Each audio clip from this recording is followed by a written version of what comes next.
We made All it. right. Welcome everybody. Where are we at? Where are we at today? We're starting out session 77 already. I can't even keep track. This is session 4. Session 4 for this group. All right. Okay. Well, we had some busy weeks. Thanks everybody for showing up. We'll jump into this here in a second. We want to continue to shout out to RFI Prince and the organized DM and Acid House Terrain, who I tried putting whatever could possibly happen onto the map today, so we'll see what happens. But other than that, Skylar, got anything? Yeah, big shout out to Adventures on Tap. I know they're running a big session today, so hopefully they have something on. I don't know, but they're having fun today. And Splinter Tree, want to give a shout out to Sabrina there. She's awesome, and she'll be giving away one of her products for hitting 500, so that'll be awesome. And I want to give a shout out to the guys who helped help us redesign our overlays. They're immaculate. They're great. Yeah, I'm gonna say let's continue on. I want to get the name of them, but I found them on Fiverr. They're freaking awesome, and once I find the name, I'll throw it out there. But I want to give those guys a shout out, because if you're looking to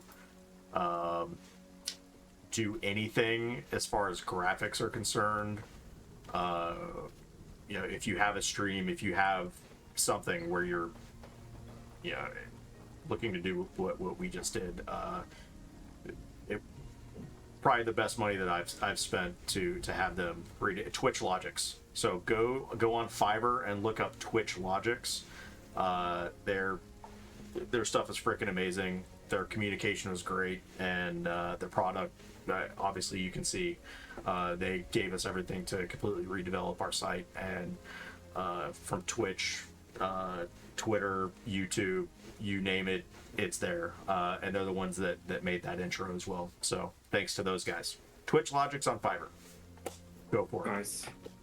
Yep. And thanks for the support out there from Alec, Distal, Poison, Adamus. So all you guys that are out there watching, hope we have a good game today. And off to you, Pete. Let's just play some Dungeons and Dragons. Okay, so thank you very much for attending again. And as always, we're going to be starting with a recap. And I believe the person who recapped it last time was our druid. So the druid is having a week off this one, so she doesn't need to roll. 3 people are left.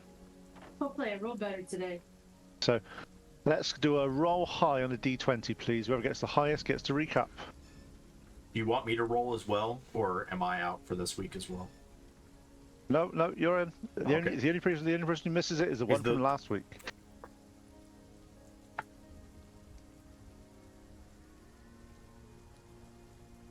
I rolled a 9. Tim, what'd you get? 13. I guess it's me because I got a 17 today. Ah, well done, Zora. Okay. To be fair, you are the barbarian, you know what I mean? So you could just do this total meathead. Grunt. Things happen. All right, well, I actually, because my person, not character, is not a stupid meathead, only just, a well-educated meathead, I do have notes. So, hello, everybody out in Twitch land. Welcome. Thank you for joining in. For those of you just tuning in to our story already in progress, let's recap last week. So a bard, a sorcerer, and a calliope walk into a cave. Okay, that's not really a punchline. That's actually what happened. So if I remember, we left because we knew that there were survivors in that cave. We didn't know how many, but we knew that they were in trouble, and from things that we heard from the outside, it sounded like there may or may not have some screams of pain in there, who knows. And so we were like, okay, we need to go into the cave, and there was a quick moment of tactical execution decision making, and there may or may not have been one team that was like, let's make a ruckus outside.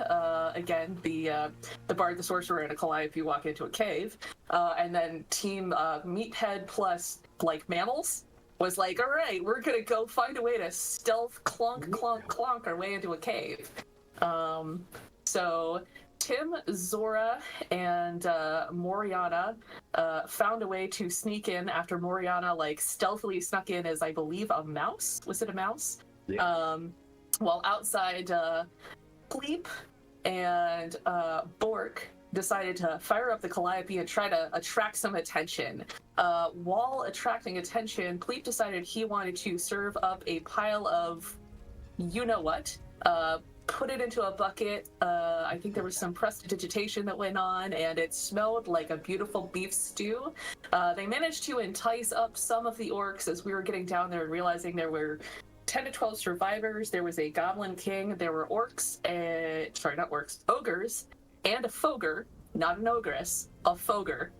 And so they tried to pull them up. That did not go as planned.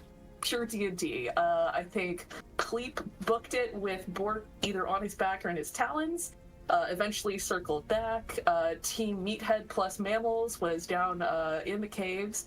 Managed to grab some survivors. I think at some point in time we like rendezvoused, but I was a bit ill and like battling about a food poison. I might have been laying on my couch clutching my stomach at about the time we like all rendezvoused, so that sort of slipped my brain. I'll say this. Tasha's laughing whatever. Yeah. You almost nearly screwed that. Laughing taunt. Yeah, that's right. You almost nearly screwed that up. But, yeah, I think that's because I may have been like coming back from a quick restroom break and wasn't quite sure what was going on. But we did manage to get our 10 to 12 survivors, and we made it back to Nightbane. Everybody's looking a little rough. The town of Nightbane is looking a little rough, like it's definitely seen some war. And everybody is now a level 3. So, with that, Pete. Yeah, thank you very much. And you get inspiration for that. It was a very good recap. Thank you very much. Now, you've spent the night in Nightstone. Yeah. You've woken in the morning feeling a little bit more refreshed and a little bit more experienced. So obviously you are level 3 now. However, you wake up. You are woken quite early by the noise of hammering nails and general building work. As you sort of come to, you make your way downstairs. No one is in the inn. No one's there serving you. There's no breakfast waiting for you on the table. There's no... As you open the doors and look out, in front of you there are several villagers of mostly humans. Ones, as you talked to him yesterday, was Morak, which was the shield dwarf. He's the owner of the inn. He's out basically barking orders at people, helping people move things. They're repairing the wall at the moment. There's 2 teams of people at the moment. One's repairing the holes in the wall that may have been caused by either prior to the orcs or maybe the orcs themselves. The other group of people are trying, and trying's the optimum word here. They're trying to sort out the bridge between the village and the keep. They haven't got much experience between them. They're looking a little bit ragged, but they're trying their best. They're trying their best. So what do you guys want to do? I know I only need 6 hours of whatever you want to call rest. So whatever. Shut down. Yeah, I just shut down for even though I'm still conscious when that happens. So whatever 6 hours I got, I would have gotten, and I would be helping the villagers using mending wherever I can. So. Oh. Well done. Cool. So, as which are you going to be helping random villagers, or do you want to help one of the bigger groups? I don't think it matters that much. Just wherever a mending needs to be. Morak seems like the leader. Yeah, Morak in the inn. You know, whatever one of the families, just wherever it's required at the time. That's fine. So, you wake up a bit earlier than the rest. You're out, you're looking, you're helping round. You manage to you start to see a few villagers trying to sort of put some windows back in, some doors on the door frame, and they're there. Some of them are a little bit less sort of proficient with the tools. But you go up, you introduce yourself. They recognise you from yesterday, and they're full of again. As soon as they meet you, it's like, "Oh, thank you for saving our lives. Without you, we'd still be in that cave." Oh, and they start to go on about the screams they heard, but they quickly sort of go, "Right, no, we're here now. We need to sort of concentrate on the now and move forward." You see them struggling with a few of the DIY tools, and you basically get up there and you sort of bit of a quizzical look on your face and sort of play a little bit of a calliope music, and some of the boards just seem to knit themselves back together, and sort of and the villagers like, how'd you do that? With this newfound ability that you've got, they literally are taking you round the place, pointing at things, going, that one, that one, that one. And it's like you're basically managing to repair some of the timbers that would otherwise they'd have to go and find fresh wood and actually replace it. So you've doing a fantastic job over the next couple of hours of helping with the broken pieces of wood and the broken trim and the broken hinges that they would have to have found again and found someone to make them. And here, that's not something they've got access to at the moment. So you are being invaluable in those 2 hours of fixing things like that. Morak gets you to come over. After seeing you do that for about an hour or two, he sort of gives you a bit more of a... He's a bit more impressed. He's a dwarf. He likes things. He likes big, heavy things. You're this little tin man, really. This little auto gnome. But he's very impressed with you at how you're doing things, and he helps. He basically asks you to help them with the bridge to the keep, because some of the bigger timbers on there are broken. You start to go over. You start to explain to him that actually those big timbers I probably can't do. They're a bit too. They're like really, really big. But I could try you my help best. where you can. Yeah.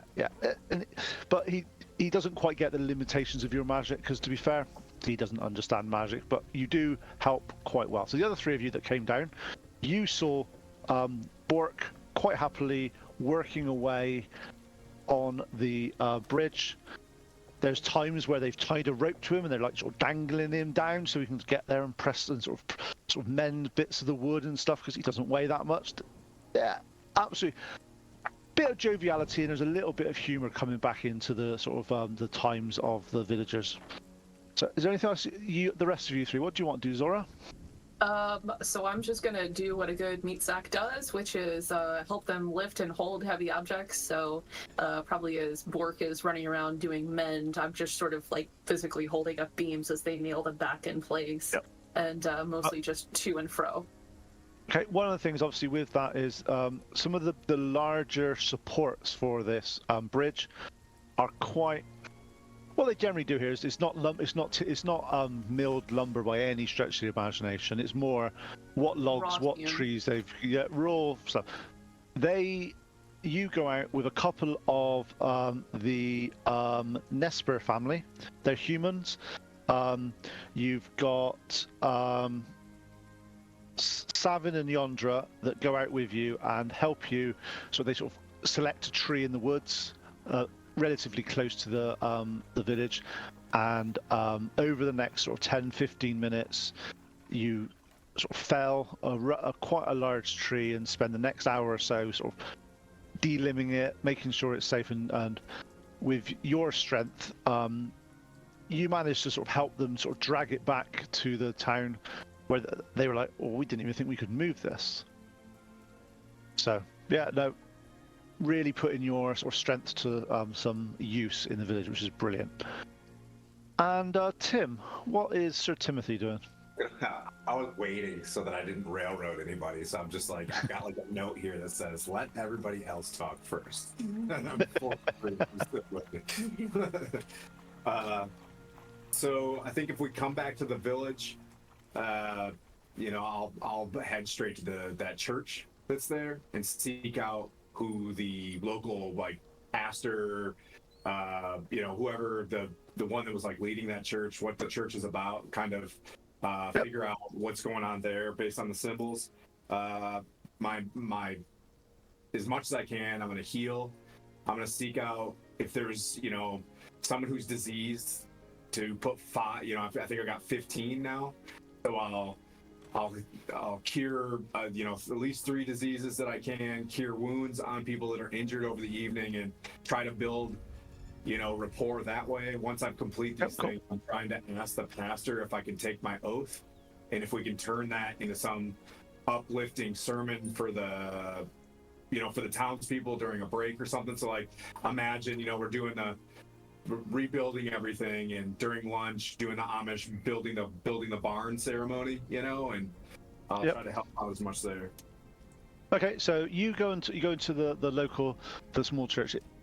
This being a village church, it is a lot more basic and a lot more humble than the church that you're used to in Waterdeep.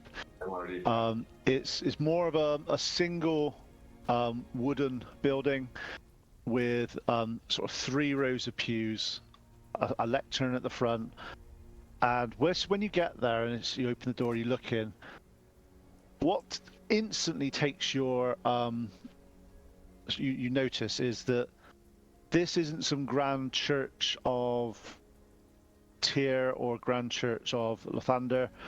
This is a humble church to Malikai. As you enter, yeah, of course, yeah. As you're in there, they're looking around. The lectern, to be of a double take on your behalf, and it's like, interesting. That's the lectern is right? no, yes, but the lectern is sized for a halfling. Yeah. So as you enter the church, you sort of bow your head in deference, and sort of as you start to walk towards the center, looking up at the symbols. The main one there obviously is the unicorn, the moon. However, looking to the right, there is a small sort of indented sort of alcove, and looking in there, there's all the different god symbols all the way around in a nice little alcove out of the way.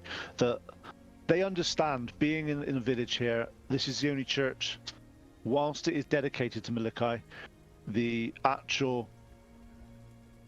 faiths of all people here in the village are catered for. So you've got a small area that is there for individual worship and individual prayer. As you sort of get down, you kneel, you see the various symbols that you recognize. So you've got the tier, all the various ones from there. As you are in sort of a bit of contemplation, you hear a small sort of like from behind you. As you turn around, you see a middle-aged female halfling. She introduced herself as Tila Summerhawk, and she says, "I am I'm now the sister in charge of this humble church. Unfortunately, my master and the head priest was one that was he didn't make it. He's one of the first. He tried to protect us whilst we were in the cave, and that didn't end well. So I'm here. I'm doing my best. Is there anything I can do for you?" What was his name? I want to try to see if I can get his name, just for the overall intent, and I'll just say whatever. Just want to see his name and names of the people that were lost, and I'll try to, I'll say a prayer to Tyr as I take. I feel that my calling towards Tyr is upon me, and if she doesn't mind, I would like to take my oath here at this humble place where I'm assuming there's some scales in there somewhere. I'm like, there's Tyr stuff, and ask her if bless me. Yeah, she says the old priest was a name called Godric Hulvaran, which is Hulvaarn. He comes from a family that live around here, and they've worshipped, and they've worked in this area for many generations. And he had the calling. He has been the priest in this village for the past 45 years. Wow, that's some terrible news, and you've got quite the the path ahead of you, bringing this village back together. We're here to help, and I'll help in your ministries as much as I can. Try to help her establish whatever, fix the rope where the goblins were hanging from the bells and stuff. I just want to help. Like, I'm just gonna basically. No, she appreciates all that, and she says she recognizes that you're from the Holy Order of Paladins, and obviously you discuss your oath, and she says, yes, I understand the oath is a solemn thing that people with your calling have. It's not something I truly understand, because I'm not of that ilk, but if there's anything I can do to assist you on that, there is going to be a meeting that I'm holding later on this evening as the first day back in Nightstone.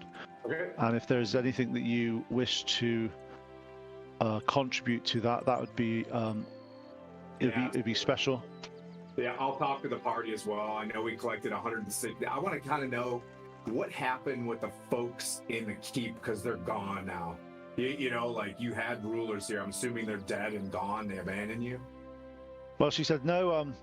Not when you say abandoned me. They were the first to die when we got attacked. There was lady. Her family has been so good to us over the years. Okay. But she was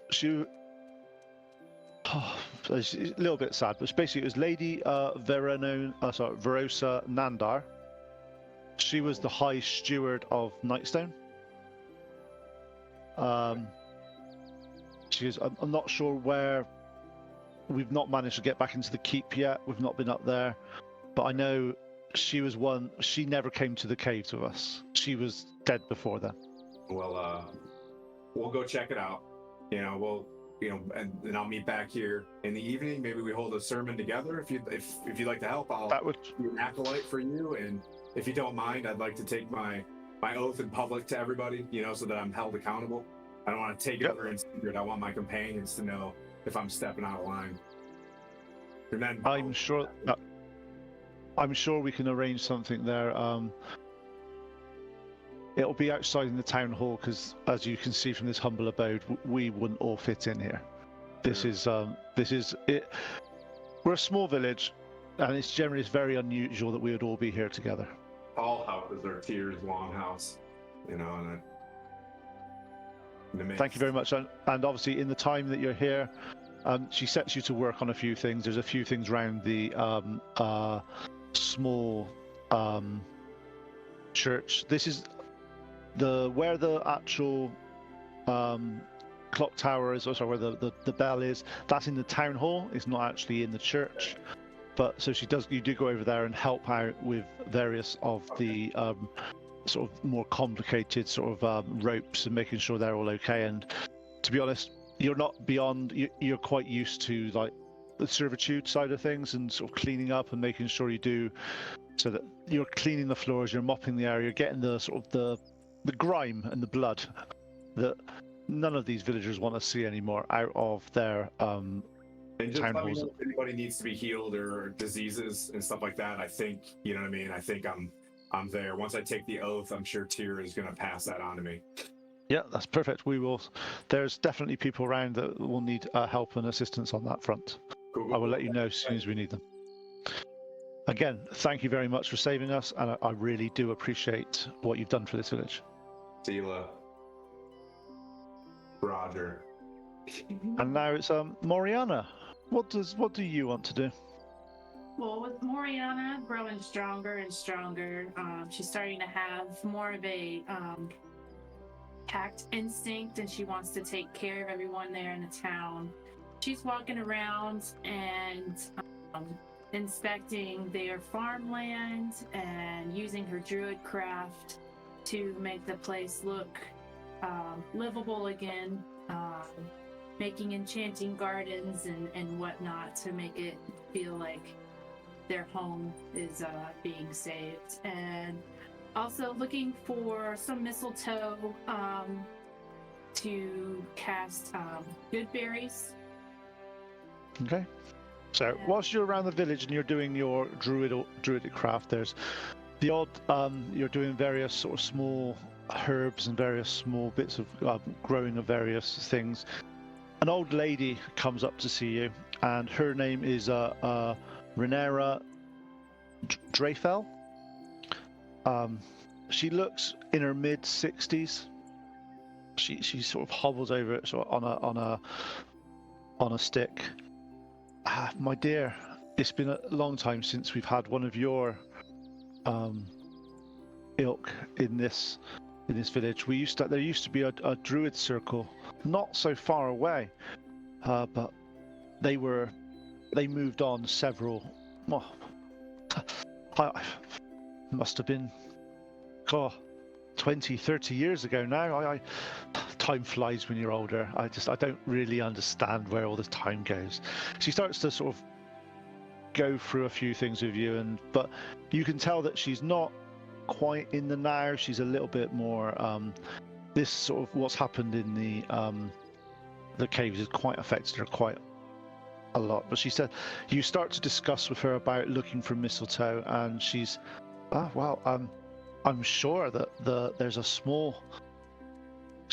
Yeah, I'll see what I can do. She goes out and she comes back with her grandchild, which is a girl called Hildy, which is Hildy, and she, in typical fashion, grandmother saying, Hildy, remember that stone circle I showed you? It's around it's about 2 hours travel outside the city. Take this young, fine lady there. She needs to go and see what's in there. But I'm sure if you look at the trees to the north of the stone circle, and Hildy looks and goes, "Do I have to? Come on, I've got stuff to do here. We need to fit." Grandma scolds her, says, "No, you must go and help this lady. She's done so much for us. And remember, you know which way's north, don't you?"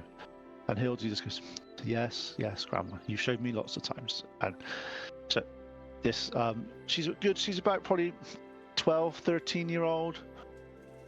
She sort of looks at you and goes, "Come on, I was helping around, but no, I suppose hour this way if you want to come." Okay. I go with her, and I'm quiet for most of the way, but I do inquire about her and her family and who made it through the battle there. Yeah. Hildy describes that her family, they operate the windmill in Nightstone, so they do a lot of the grinding, a lot of the various sort of milling and various things for the flour, for most of the food that's here. She sort of reiterates again that her grandmother is the matriarch of the family, and basically anything she says goes. Don't mess with her. She might be a little bit comes across as that nice old lady, but that stick hurts if you do it wrong. I'll tell you that. She says, "God." But yeah, she's always looking out for the best of us. That's why I might sort of have a bit of a hard time doing it. I wanted to help my friends, but she says I must help you. You must have done something important. So. Well, respecting our elders is very important. So I appreciate you showing me where to go. And I, using my druid craft, I touch a tree and I make her a bracelet out of the twigs, and give it to her. As you do that, her eyes light up as if it's the best thing that she's ever seen. And it's like, how did that tree just? it fits perfectly. That's, oh, God, you are truly special. Grandma was correct. And she then has a bit more of a sort of life in her step. She's a little bit more sort of in the now. She's a little bit more sort of engaged with you. As you get to a small stone circle. As you look at this stone circle, this looks like a traditional druidic circle to you. It's only a foot and a half tall, and there's like 6 small stones around and a smallish area. But looking at this, you know that this would have been some type of focus for probably only 1 or 2 druids, a very small circle. But looking around, you see various symbols and runes etched into the rocks, and you recognize them all as druidic symbols of all the various elements and the various things. So you instantly know this is a druidic circle. As you start to get there, you're looking around. Hildy goes, "Yeah, the trees are over here." She walks to the north. As you look up, you see quite high in the trees a few clumps of mistletoe that are just in one of the trees that's there. So it's probably about sort of 30 feet up at the moment. These trees are relatively established. They've obviously been looked after and may have had some artificial help at some point with the druids. But 30, 40 feet up, you see several clumps of mistletoe. How do you want to get the mistletoe? How good am I at climbing trees? Let's see. I mean, you can be a squirrel. Those are pretty. Yeah, but can they break branches? They seem nimbly bimbly. I mean, you're Like gnaw through it, right? I'm not. So why don't if you become a chipmunk, Okay, yeah, chipmunks. Yeah, I could be a they chipmunk. can climb and they can chew. It's like a double whammy. Okay, I will use one of my wild shapes and I will turn into a chipmunk and I'm gonna chew some branches off. I say, wait here and be ready to catch. And I go behind the tree, I turn into a chipmunk and I kind of speedy up the tree and nibble a few branches off. Okay, so you shape change into the chipmunk. You run up there. You sing a little song as Alvin, but it's just one of those things. You go all the way up. You get to the top. You find a reasonable clump of mistletoe. You chew on the connecting areas, and it falls down, bounces a little bit. But Hildy actually, let's see.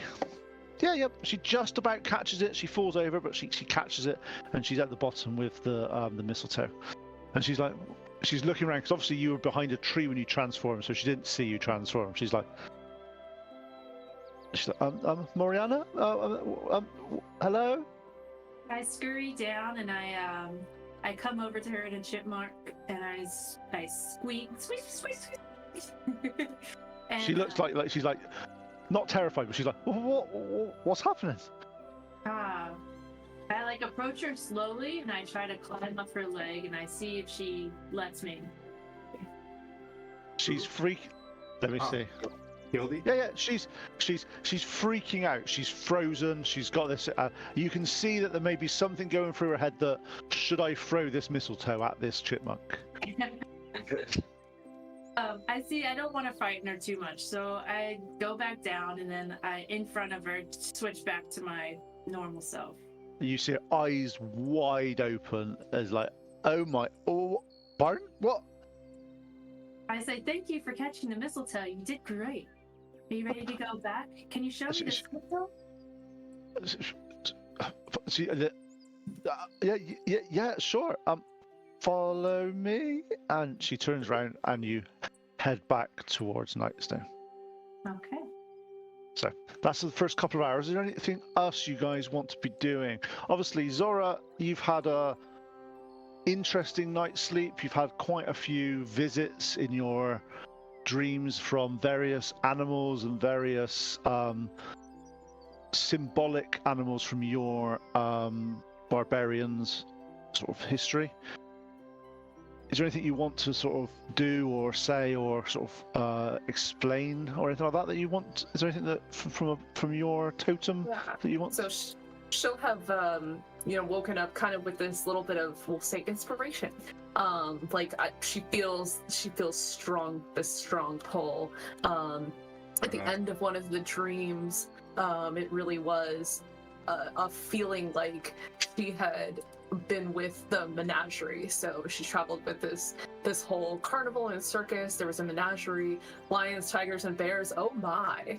And the last one that she dreamed of was one of the bears, and she knew which one it was because it was this large grizzly bear that had a big scar across its face. And so she kind of digs through her pack a little bit, and as she's digging through, she finds a clump of fur from that grizzly bear, and just kind of has this odd sense that maybe she should hang on to it. So she sort of grabs it and finds a stick nearby, kind of tacks it onto the stick and wraps it in a little tiny piece of leather just to hold it together. And she's not really sure what this is or maybe what it's called, but she can maybe find somebody that would know why she suddenly has this affinity for that bear she knew.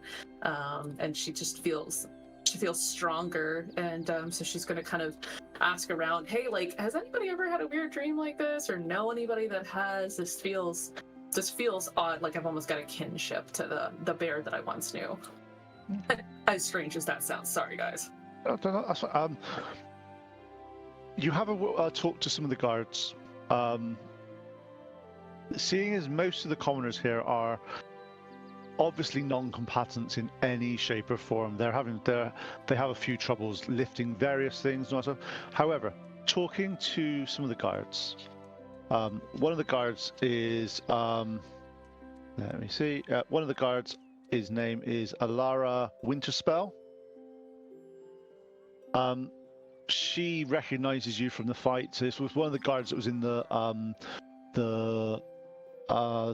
town's not town hall, the manor when you attacked, and she's seen how ferocious you are in combat and how well you sort of, and she talks to you and says that one of her sort of colleagues had the calling to become some type of to be honest, he was always a bit angry for me, but he's a nice enough chap, but was always a little bit angry for me. But he said that there came a time where he had to go out alone in the woods, and it's not bonding. It's not that. It's more of that he basically had to sort of call out to his spirit animal and sort of say, and he enraged, and there was a change when he came back. On his back there was it was like a spectral sort of tattoo of a wolf that was emblazoned on his back, but that only appeared after that he had raised and sort of got in tune with his more feral self. So if that helps, to be honest, I'm not sure where you are, but he was a mighty warrior. He's one of the he left a year or so ago now to become a guard in Waterdeep. He was one of the outskirts of Waterdeep guards. He was always there for his friends. Cool. Okay, well, I think I'm gonna try that. But first, there's more work to do here. So she sort of takes the stick that's got a little bit of a bear fur on it, and very gently kind of tucks it back into a strap on her pack and just sort of leaves it where nobody can mess with it. And she goes back out and she's trying to help everybody, but she's kind of the wheels are turning at a glacial pace in her little barbarian brain that this is a thing that she should do. And as she's walking around, are there any animals, anybody's pet dog, small mammals, just kind of, I imagine things are scurrying around this village? What you find in the village, especially where you are at the moment, there doesn't seem to be an awful lot of livestock. The livestock that they had, there was a few sort of goats and chickens. They were quite Well, to be honest, they don't know where the chickens have gone. They can't find them anywhere. The goats, though, they were killed quite early on in the by the orcs, just for various things. For just obviously they wanted something to eat. However, they did say that there is a dog that is going around. He's the lady's old dog, but they hear him every now and then making sort of just like a small low sort of sad howl coming from the manor house. Okay. It's very hard to hear though until it's been pointed out to you. It's one of those things that, because there's so much noise going on in the village of all the works and all the various things that there is.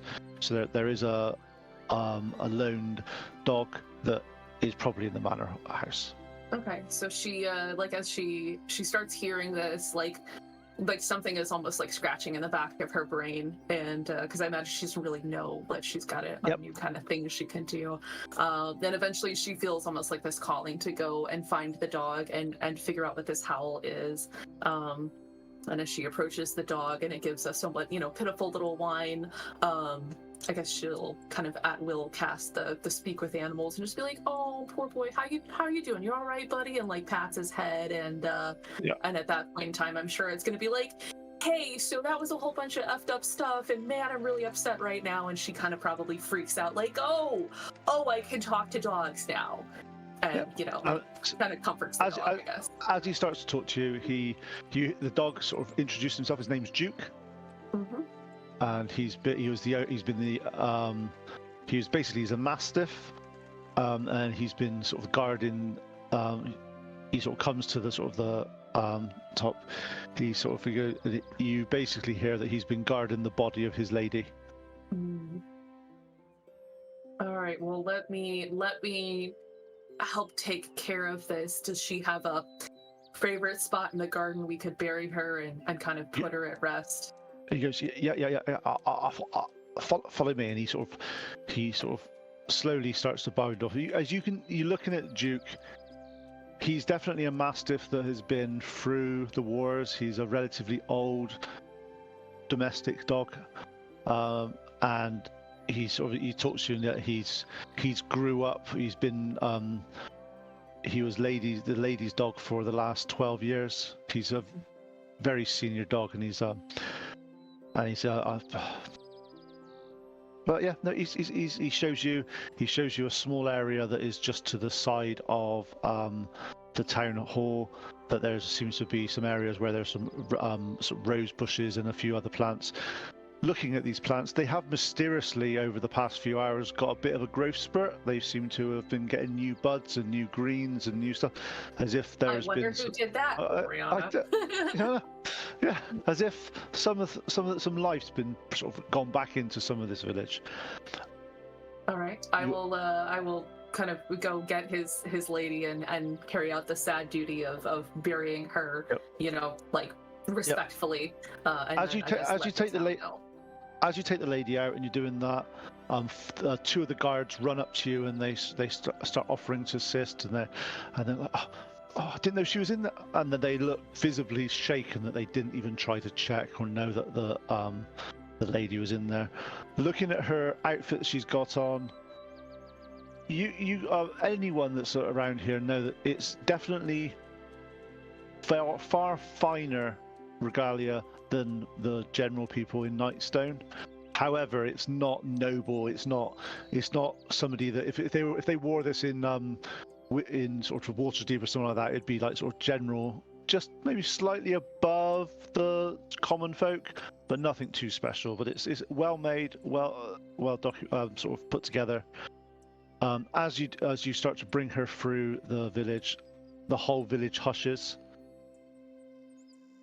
They all bow their head. This lady was obviously well loved and well thought of by this community. It definitely wasn't being sort of under an iron fist or anything like that. This was definitely Nightstone sounds like it was a reasonably nice place to live. So you take over to the garden. a couple of the guards help as well. So for the next hour or so, you're digging a rather large hole. So we'll leave you to that one. What to the rest of you guys? You see Zora walk through. So Bork, you see Zora walk through with a body of a lady, and the town folk sort of flanking her, and a rather wizened old dog sort of walking next to Zora, and every now and then sort of going. And Zora just nodding nicely, as if they can understand each other. Well, I don't know what the hell is going on. I've never seen a ritual like this before, and I'm just gonna follow along in the back, just click clop, behind everybody, and see what's going on. And if the mood seems right, I will try to play some music that fits the mood, if that's possible. Yeah, you can. Not quite. It's the I had this in my. Don't worry, I had this in a previous group. Was someone wanted to play mariachi music, which was fine, but then they wanted to play sad mariachi music. I went, that's not possible. Because he was like, yeah, but I want to play like somber. It's like, but the mariachi music is the whole idea of mariachi music is upbeat and lively. How do you play that with like a? But so you tell me what type of music you want to play, as long as, and it's completely you're the musician here, so you're the bard. Well, I am the bard, but I also don't know anything about music. So other than what's in my circuits, so I would. So that's it. So I will play what I think is the most appropriate for the situation, and it may not be. Could I have a? That's fair. Could I have a performance roll, please? This is not going to end well. It's 13. First of all, yeah, you start to play. You initially start to play something a little bit more lively, but after a few of the looks from some of the people, like you slow it down a little bit, you change a little bit, and then people, that's you seem to have got the sort of the cadence quite well right for this throw it into a minor key. Yeah. Bork doesn't know music. You just said you lied to me. I know music, so that's me saying he throws it into a minor key, which means sad. And you slow it down. You slow it down a few bit of the tempos. You don't go at 140, maybe 100, and you go a bit more allegro, a little bit of sort of. You're fine. So that settles it out. The rest of you are hearing sort of quite nice, soothing music. It's actually probably the first time you've heard soothing music coming from Bork. Normally it's a little bit more lively. So this is definitely another feather to add to his repertoire of music. Mm-hmm. Moriana can a lay of flowers and lay it over him. Yep, cool. So as you approach the hole, basically, with the body next to it, you use some druid craft, and from the ground right near her favorite rose bush, various the roses come out, form a small wreath, and you place it on top of the body. As you do that, you visibly see 3 or 4 of the villagers sort of shed a tear, and they're taken back by your touch, your sort of generosity, and you even got the right rose. It's as if the body is as if the where you're being buried was their favorite place. So, yep. The rest of the morning. So, what do you want to do, Tim? Actually, it's back. So let's see. I'm helping Tila continue to set up wherever. If anybody's wounded or anything like that, anybody's got a limp or whatnot. If for this funeral procession as well, try to do my best to read the crowd for anybody else that needs the same type of service. Continue to dig more holes, you know what I mean, or more graves for anybody else. was it Godric and whatnot? Like, same thing, just trying to do the best to pay respects to these things and just make sure, is the keep behind us? Is that thing fully cleared? She went in there to pull the body No. out.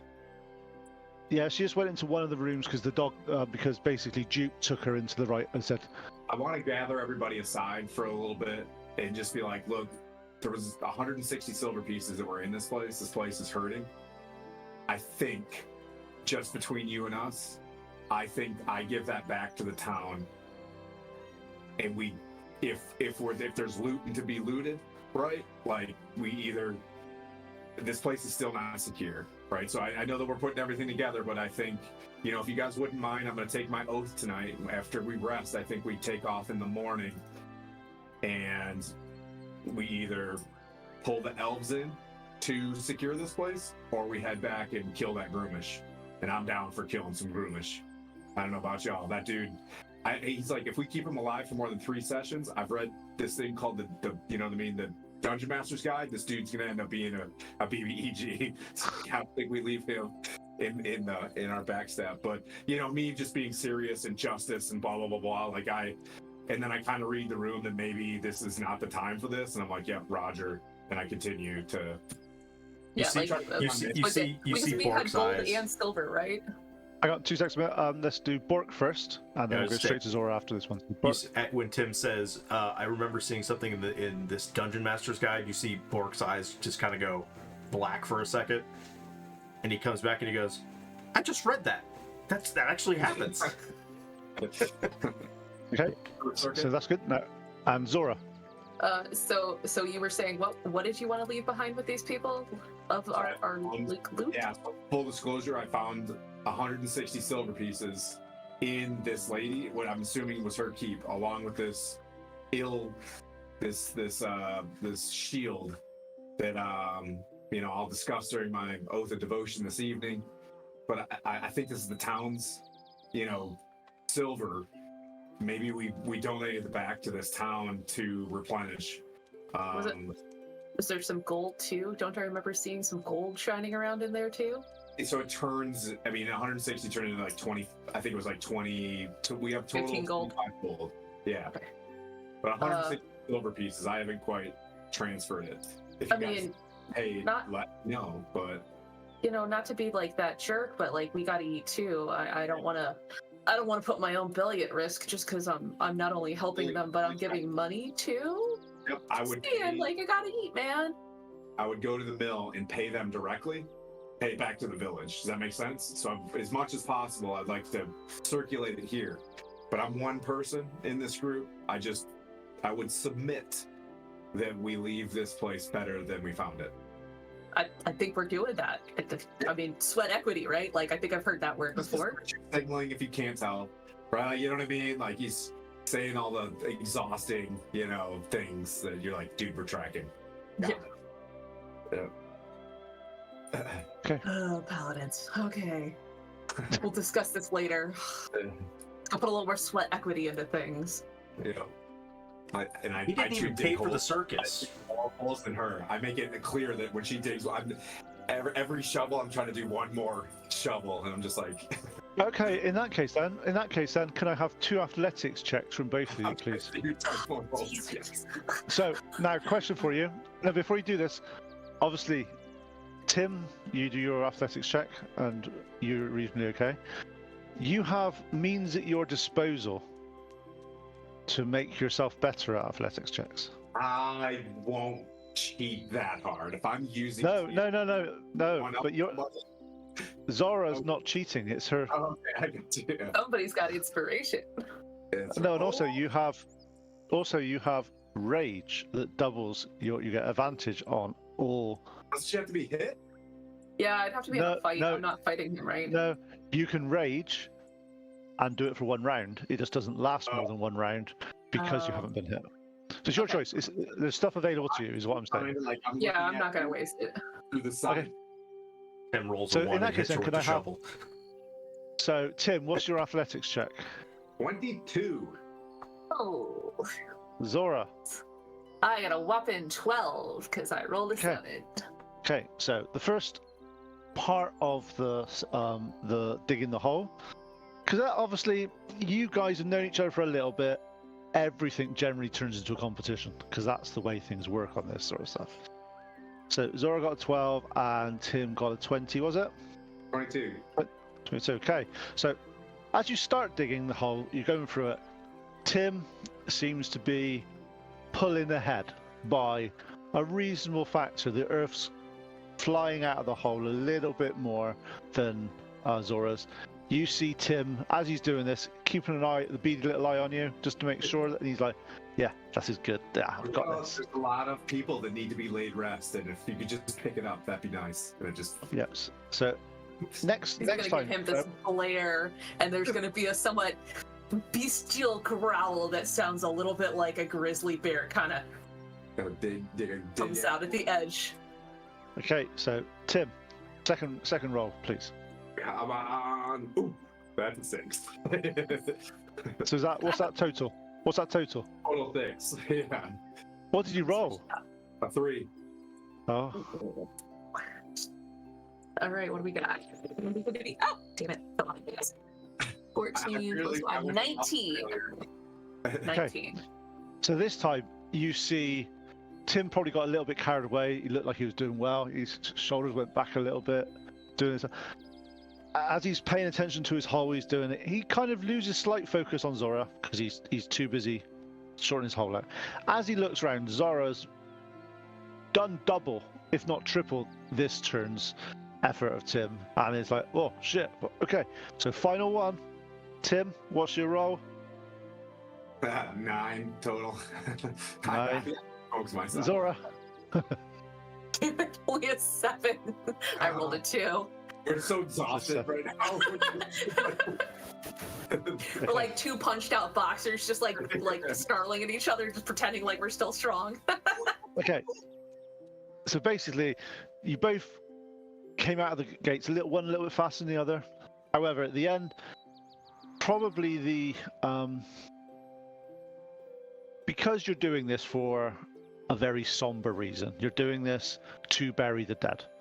You realize, you look at each other as you're doing this, and you're like, yeah, this probably isn't the time to be competing for this. And you both start to break into a standard, somber, one shovel each, one shovel stuff, and it's just getting the job done. You're not looking at showboating. You're not looking at, it's sort of like, yeah, actually, doing this for an actual valid, not just digging a hole for digging a hole. There's actually some feeling behind this one. And over the next hour, you dig with the two guards. You're easily outpacing both the guards, but they're doing as much as they can. You dig the holes for the various bodies that have been found, and the last one, obviously, when the lady Valrosa is laid to rest. 2 seconds, get a name again. So Telia, the Summer Hulk, she comes and gives a blessing of Malikai on every single body. At least one person from each on the funerals is doing a talk about how this person, what they read their lives, how they they were very fulfilled. Interesting one is when Renara starts to talk about one of her sons. She goes a bit out of the other way, and she said, yeah, he was a complete, never got up on time, never did anything in the time, always caused trouble, but his heart was made of gold. He was good, he did his stuff, but oh god, he could be a pain in the ass. Gonna miss that pain in the ass, gonna miss him. But so over the next 2 hours or so, all the relevant villagers are laid to rest. Rites of passing and are given. Telia calls you all together at the end and says, please accompany me into the chapel. As you are escorted in, you're sat down, and she says, this wouldn't have been possible without you four. This is I've been communing with Malachi, and we are able to help you in some small way to show our gratitude. So, first of all, you see her. He ruins it every time, doesn't he, Tim? You know, you see her get a bowl of water. She brings it over to you. She incants some blessings of Malachi, and in the small wooden bowl, 4 petals are placed. Each of the petals, she asks you to come towards her and kneel. So you kneel, and she gives you a petal of Malachi to each of you. She instructs you to put it in your mouth and leave it there. As you put it in your mouth, it evaporates. Each of you, it affects you slightly differently. So first of all, Moriana, over the next 14 days, whenever you wild shape, you gain 2 hit points per hit dice of creature that you turn into. So you gain an extra, if it's a 2 hit dice creature, you gain an extra 4 hit points. Oh, cool. But that's any time in the next 14 days. And that's it's 14 days. If you wild shape twice a day, it happens on each time. It's not a one-shot deal. It is on all your various things. Bork, with your more well-roundedness now of music and learning some various sort of things, you are able to you gain +2 to persuasion, to performance checks for the next 14 days. We're only on a day like 4. Toot toot. Yep. Zora, looking at when you have this petal, you feel a lot more confident in your athletic prowess now, should I say. If you had this before, there's no way Tim would have got anywhere near you for that. But that's a side matter. You get +2 to your athletics for the next 14 days. And Tim. This got me to get -2. No. He should. As you start. -2 to religion. No.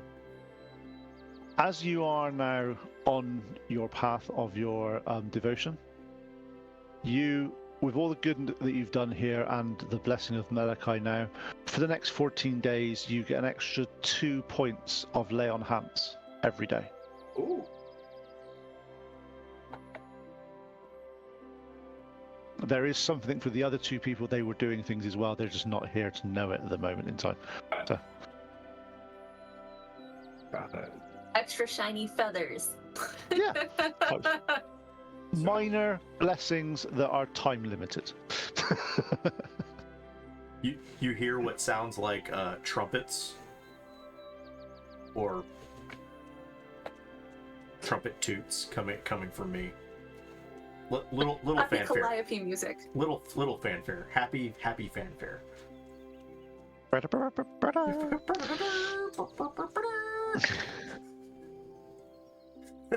Okay. So, Tilia says, again, I really appreciate what you've done here and putting the village together in a way that they wouldn't have been able to do this without you. But Tim, if you could accompany me, please. We've got 2 hours until the main gathering now. Roger. And I could do with your support. Moving. So, over the next 2 hours, you see, and you all help with the villagers moving chairs, moving benches, moving tables out into the main town hall, the sort of the town square. You see that there's been various berries that Moriana has managed to get from the various woodlands. There's not a huge amount of food going around at the moment, but obviously you have got your mistletoe as well now, so if you want to do good berries, that's up to you. So, well, what time of the day is it? It's now about 4 o'clock. About 6 o'clock is when they're going to do the main sort of speeches and various things about what's happened. Okay. I'm gonna hold on that because I don't want them to. If we don't do anything for the next day, I don't want them to go bad. Okay, cool. Yeah. So there's various foods that have been foraged and found. Pleep and get names right.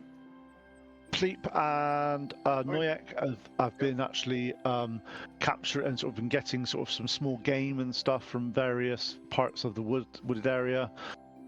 Probably why they've not been talking much. They've been actually flying around and sort of getting stuff and sorting things out. You see, as they do. Sneaky. They managed to catch sneaking and getting small game.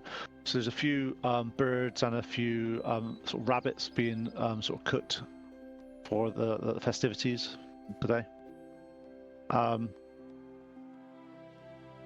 Now, looking around, you've seen that the villagers have sort of come to realise what's happened. They're understanding the situation. Morak talking to you guys as you're mulling around helping with various things, and he's like, we do need to probably deal with the rest of the people of that cave at some point. You know this, right? Oh, really? Yes. But we need to. The village needs to heal, but I'm not sure. Not sure if you would be able to deal with that for us. Tim, I hear that you wanted to. Did you say something about elves? Did you say? Yeah, I did. So two things. If we're talking business, and if you guys don't mind, I want to make sure I let them know what I'm going to talk about beforehand, so I don't step ahead of them. I want to ask them, hey, I'm going to give this shield somehow to the local elves to buy their, the little wasta, a little bit of like respect, and maybe, hey, can you help patrol the forest while we're gone? At least, help push security of this place until things get more peaceful and the Battle of Tiamat's over. 2, near term, I think the Groomish floating around is a problem. So one of those two things is, if we can get this shield back to the elves, that will bring peace to Nightstone. I think it should, maybe, my opinion, will be a good thing. Like, hey, we killed this orc that was disrespecting your people. I'd be like, wow, thank you for returning this shield of fear back to us, or whatever. And then, yes, clearing that cave, looting. But anyways. Okay, Morak. Nudge, Lazar, like, so we get money. Before we do that, let's just have a little conversation with the 4 of you then. Are you all okay with Tim doing this? Because it is a group activity. So let's go round. Bork. I'm just happy to help you guys in whatever way that makes sense. And if that means we go back to the cave, then we can go back to the cave. Okay. I'm going to put in a couple of words here for Noynek and Pleep at the moment. And if it's not quite what their characters do, we'll retcon it later, just to make sure it's a bit easier. Noynek he wants to sort out the cave because he doesn't like leaving an enemy behind himself. However, he's probably like, actually, some of that money we could do with. It's a little bit, yeah, we can see what we find there. We're still starting out, and we've helped out a lot around here. Okay. Pleep, I'm going to say that I know he's very much into earning money and selling things and making sure things and that sort of. So Pleep is very much, he likes to do the right thing. but it's like, well, what percentage of the money can we keep? Okay. Not all, no, I get that we can't take all of it. We're not taking. Look, he looks around. He says, "Look, they've all got stuff. They've got food. It's not like they've lost all their worldly possessions. This was money that we've recovered in some other way. Otherwise, when we go to the cave and we find things, we've got to give that back to them as well. Where does it end? Well. Okay. Okay. Yeah. Zora. I'm with Cleet, and like I gotta eat, right? Eat sometime, which you know, like you can only forage so much. At some point in time, we're gonna have to buy food, so like let's not give it all back. I'm definitely down with like the hey, let's go get something that isn't blood money or whatever you guys want to call it. And I'm not the smartest woman in the world, but like Bork kind of indicated that he read something that this would be bad if we didn't go back and get this stuff. I'm inclined to just believe the walking memory guy. So, you know, let's go back and get the stuff. Got it. I put my hand on Zora's shoulder. I said, "Don't you worry. I'm here. You will always eat while I'm around." Thanks. Wait. You're all Really? so nice. Rating went from PG to it's like Trying to stay on this side of the line. You're making the helm. Tim, it was on the right side of the line, Tim, until you said that. That's all I have to say. Okay. You took it there. Damn it, Paladin. Yeah. I can provide drink for all of you, so no worries. Yeah, all you gotta say is oath of devotion, but it's devotion to what is what I have to say. Yeah. Is there any writing on this shield? Is there any writing on the shield? It just looks like a It just looks like an ear. There's nothing etched in decimated. It looks like this. Yeah. Okay. I mean, you know, we go to the Grooch thing, and then we, you know, hang a left there if we know where the elves are. If we ask more. So let's get Let's go through the first. There's several aspects of what's going to happen here. One, I don't think's in debate by the group. One is sort the cave out. The second one is you want the shield to go to the elves. I don't think there's anyone was saying that that's a bad idea or something they wouldn't want to do. The only of the third one, which is give all your money away. That was the one that there was a little bit of debate about. I think I would say that. You know what I mean? But like, yes. What do you guys? So if we go for, I go on, think we Morana. go out of our way to deliver the shield. I think as long as we're amongst our travels, we hand it back to the next elf we meet. Unless it goes by. Unless it's inconvenient. Yeah. I'm just gonna see the convenience of it. I'm not gonna go trampling off, you know what I mean? Like, and totally new campaign the side quest, but yeah. All right. Oh, okay. You want to keep So all of it? Can I donate some of the gold? I mean, we could give him a couple of coppers. Brutal. Okay. I think we put the labor in. I understand where you guys are going, and I'll retain this when we need, you know, new weapons and things like that. Do you guys think we should buy more food here, or are we gonna live off Goodberry from here on out? I can provide actual food and nourishment up to 5 people daily. Okay. Yeah, And like I'm not gonna take so that food mean- from them, but I'm not gonna pay any money for it either. I'm a wise robot. But what happens if you're not here? Then we'll stock up before we split up. Okay, for now, while we're dealing with the Groomish, I'll hang on to it. I don't want to create any issues with the fan. that's fine. When you talk to Morak, he's obviously saying to you about the caves. It would be nice if we were able to use them for their intended purpose, which was to shelter in case of this sort of thing. And at the moment, that's not possible. elves, there is a small group of elves that are in the Ardeep Forest, which is only half a day's travel. They're led by an elf called Rond Arrowhome. She's fierce. She really is quite fierce. She doesn't take any messing. It's probably, to be honest, it may have been her that these orcs were running from in the first place. Okay, cool. But they're quite local. They come and they've traded with Nightstone every now and then. They're a little bit hoity, a little bit. They don't like even the village this size. That's not for them. They very much are the more primal elves that are out there. They're forest elves.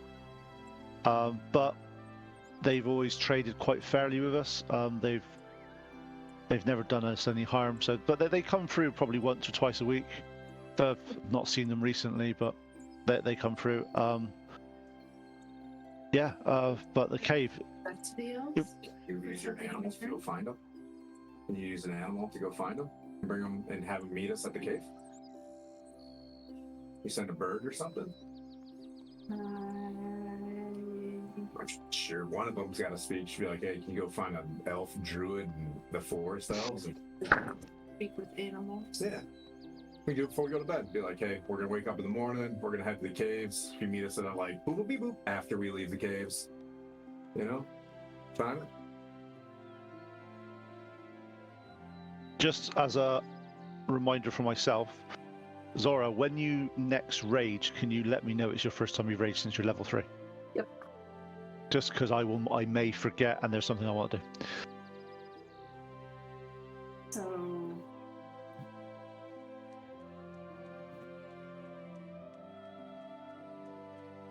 Okay, so Morak is, well, that's obviously for, that's tomorrow's problem. Today's problem is for gratitude and remembrance of what's happened, and for us to be honest, we still need to understand what's happened with this obelisk. We had this lovely obelisk in, why do you think it's called Nightstone? Nightstone. Yeah. This is the whole naming of this village, was the fact that we had this black onyx obelisk in our town square. You changed the name. We could just call you No Stone. Wow. Oh, Bork! No! Morak looks at you. If looks could kill, and he's like, "What's that Sorry, wrong?" he's new here. I tap him on the head. He's like, he's very logical, you know. So that's. I get where you're coming from, but no, this will always be Nightstone. Oh, okay. That's probably good. Well, maybe we return it to you, because our duty from the Archbishop of Waterdeep was to discover what's going on with this obelisk, and maybe we. Do you realize how big this obelisk is? Well, it's a good 15 feet tall and about 2 foot. I'm gonna get giants to bring it back. Oh, in that case, then Tim, I will hold you to that word. Thank you very much. I appreciate it. You got it. do any of the townspeople know the importance of it? I don't think so. It was a big black obelisk, big obsidian, right? Morak says, if you're if you are here for the to ensure that that's the only thing I can say is it's a long way out of your way, but there's a person called Semil Southwell. He is a local, well, he's not local anymore, but he's a scholar. He's lived in Nightstone for many years, and he kept on saying that in certain lights there was runes and stuff that would appear on our obelisk. No one else could see them. They never existed as far as we were concerned. To be honest, we always felt that he was drinking a bit too much of the Dwarven Ale. But no, that's his view. He left about, must have been, a month or so ago now, but he was traveling to see his family in Bryn Shandar. If anyone knows about the obelisk, it'll be him. But Bryn Shandar's, it's a trek. I'm not going to warn you. It's a trek. It's a good. It's at least 3, maybe 4 weeks of It's like travel. in Skyrim, we have like one thread towards main campaign now, and then like all the side quests are over here, but we just had a line going somewhere on the main campaign. This is reminiscent of standard.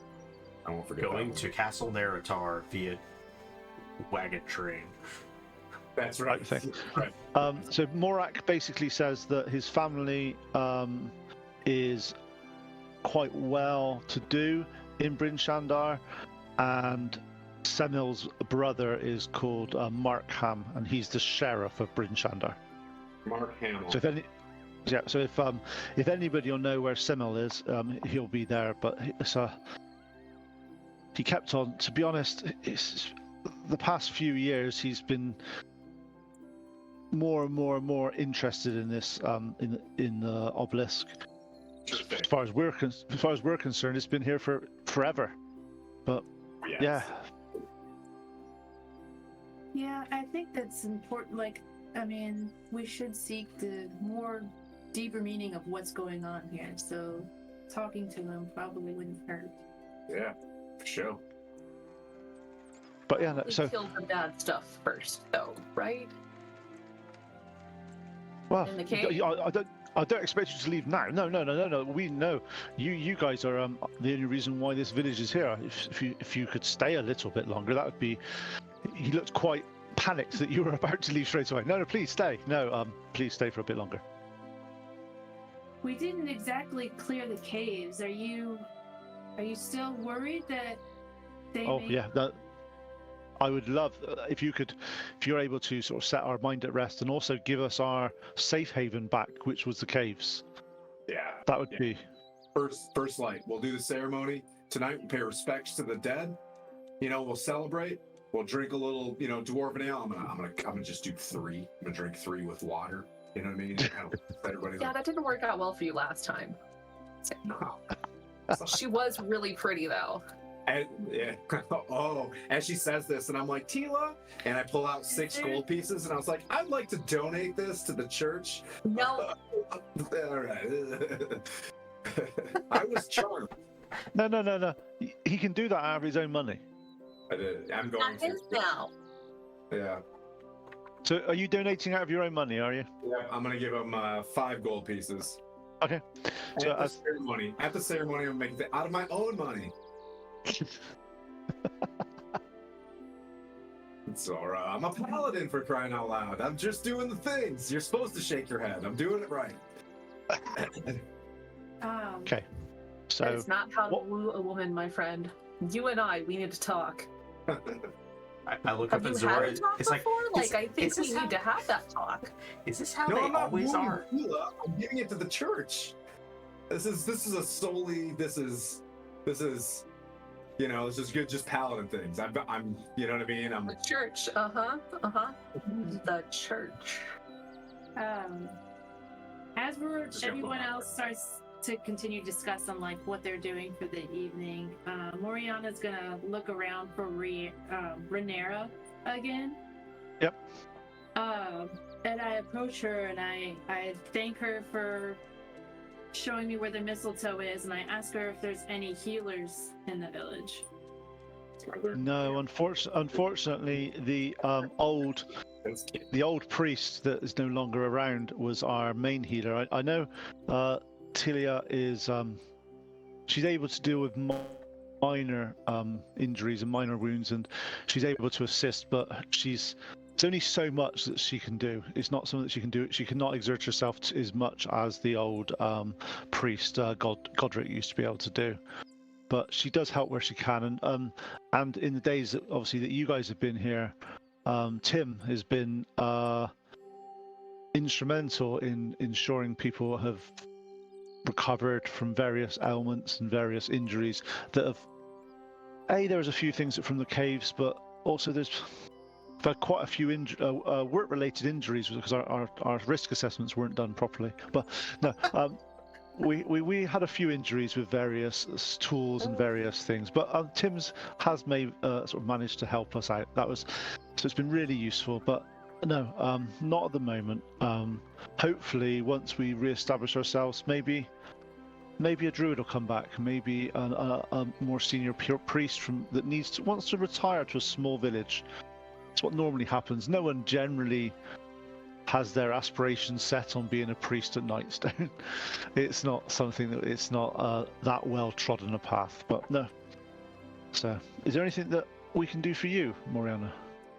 I'm always trying to get a little smarter when it comes to medicine. You know, it is one of my strengths, and I just like to learn a little bit more.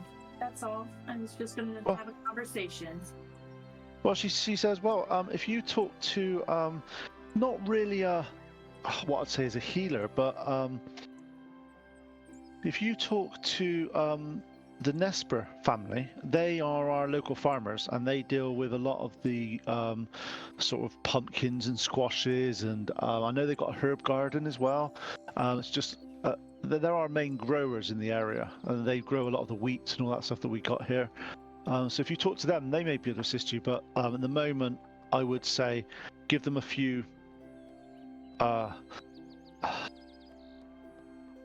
their you got the Yondra and Sarvin, but their parents were one of the few that didn't make it through the cave. So if you want to help them, assist them, but please be a bit respectful in that regards. But please, as she says that, she sort of pulls herself together a little bit, gets something. She's all right. We've got half an hour to go now until we do the address to the town. So, but again, really appreciate your help. But I must be getting on. And she sort of wanders off, and she sort of manages to sort of grab. She sort of grabs Tim by the sort of tabard and goes, right, come on, we got to go this way. She's not sort of she's more like sort of manhandling Tim around to get him to do things. So I'm a good sub. it comes now to it's at 6 o'clock. The bell tolls in the village. In the main square now, there's everyone with seats, with pews, with various areas to sit. As Telia, Timothy, Moriana, Zora, Pleep, Neunek, and Bork are brought to the front. Waiting for them there is Morak. As you arrive, he gets the crowd to be a bit more quiet. There's lots of sort of small sort of chats, and he's like, "We're gathered here today to give our thanks to this mighty group." On that note, what did you want to call yourselves? The Revengers. Yeah, not really. The Revengers? Do we have? I don't think we've come up with one yet. We haven't come up with a name yet. We'll probably. Okay. Well, this band of adventurers. Stronghold always optimized.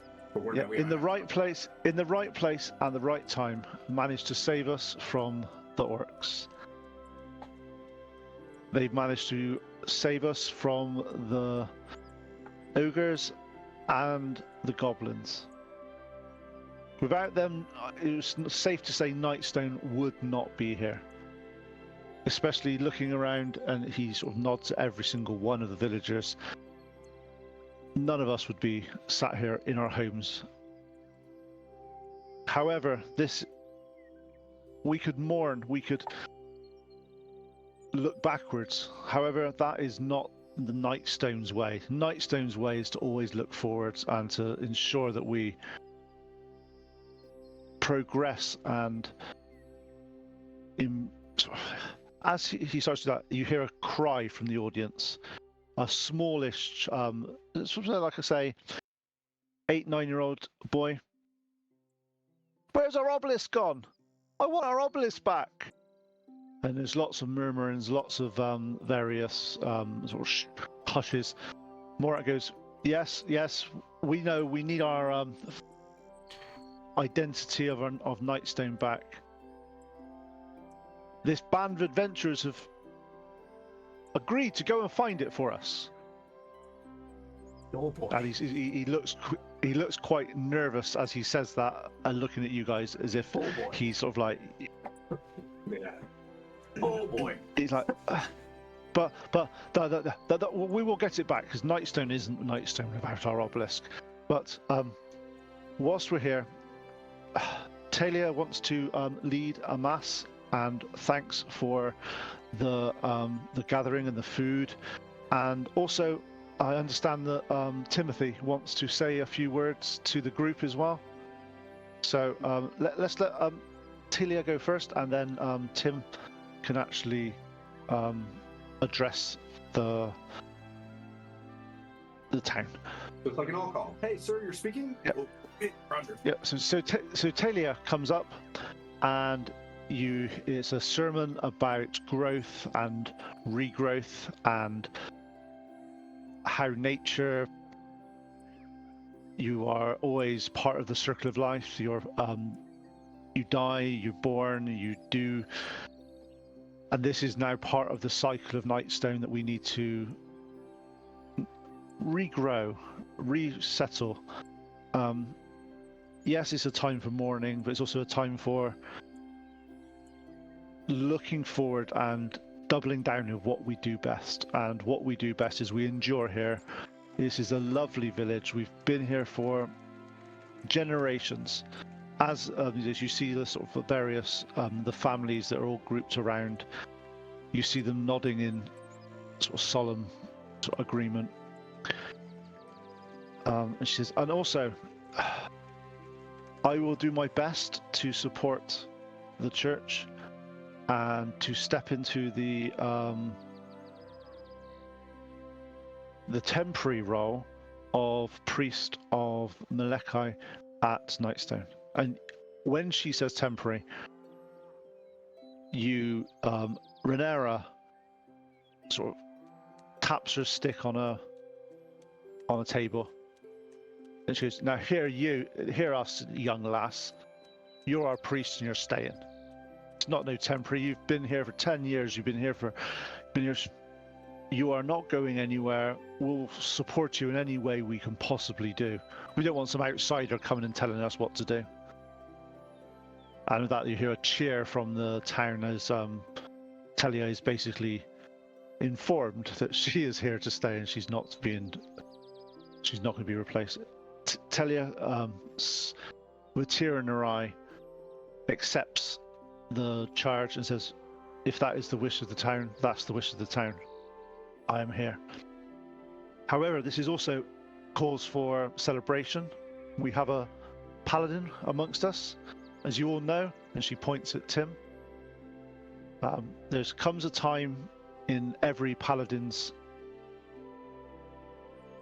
career that they must take an oath.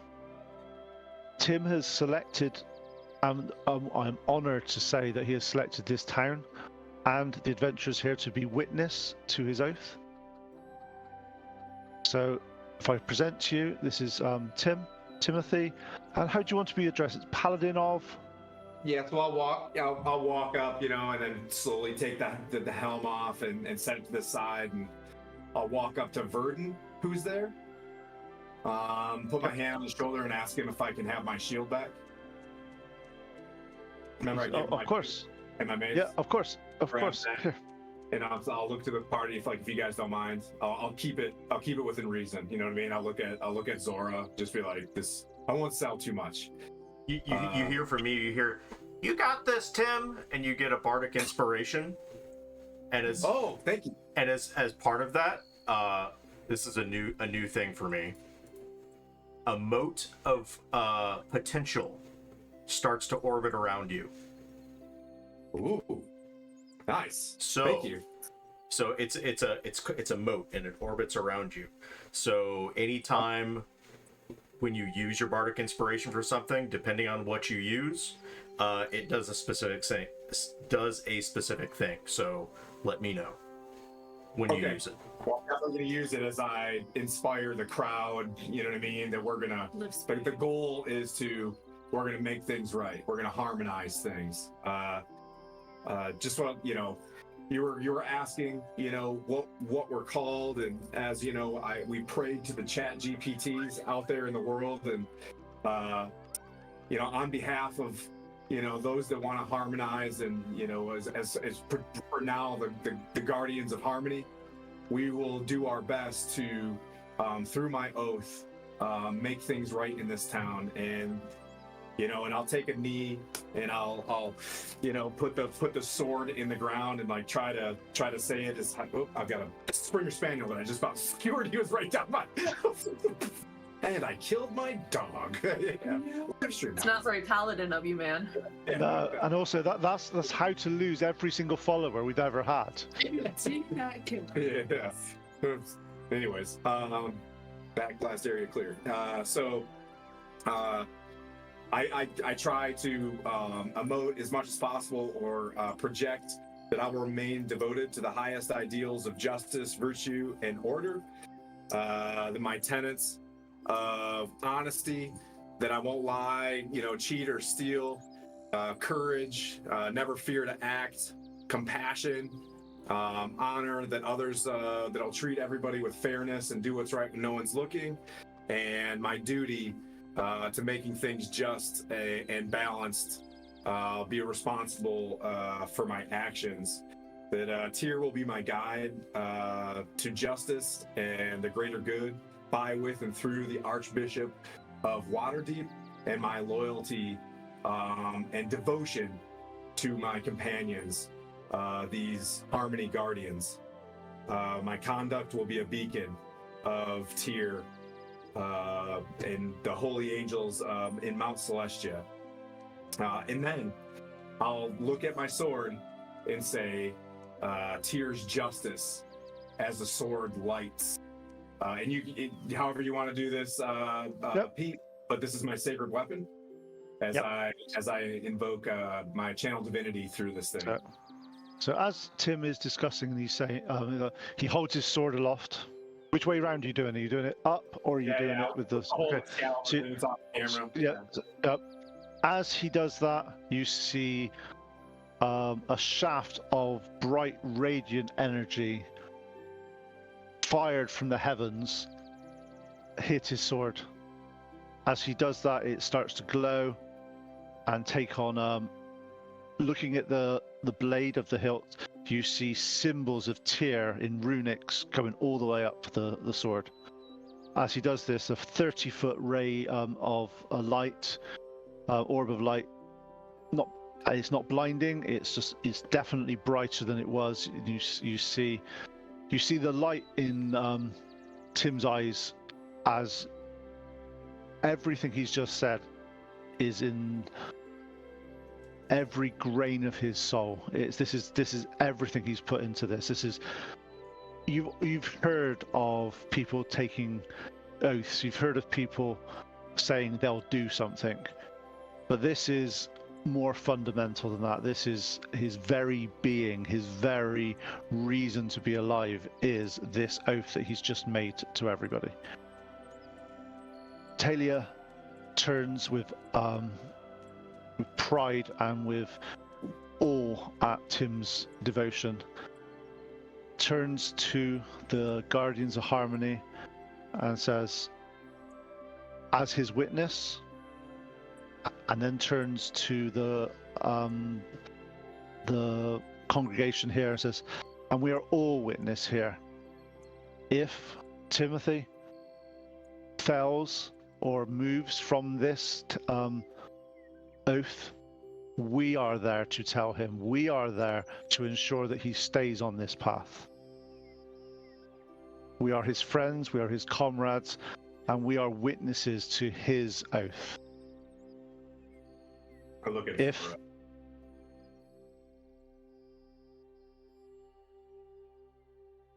so, please, if he does falter, we are human. Things do happen sometimes, but please keep him on the path, keep him on the righteous, and keep him on sworn to his oath. And with that, a cheer erupts from the crowd. And Taylor goes, and of course, it's now time to eat. We need some food and some drink. And Morak sort of smiles, and you have fulfilled your oath. Yay! To Way the to go, Guardian- Tim! Way to go! Guardians.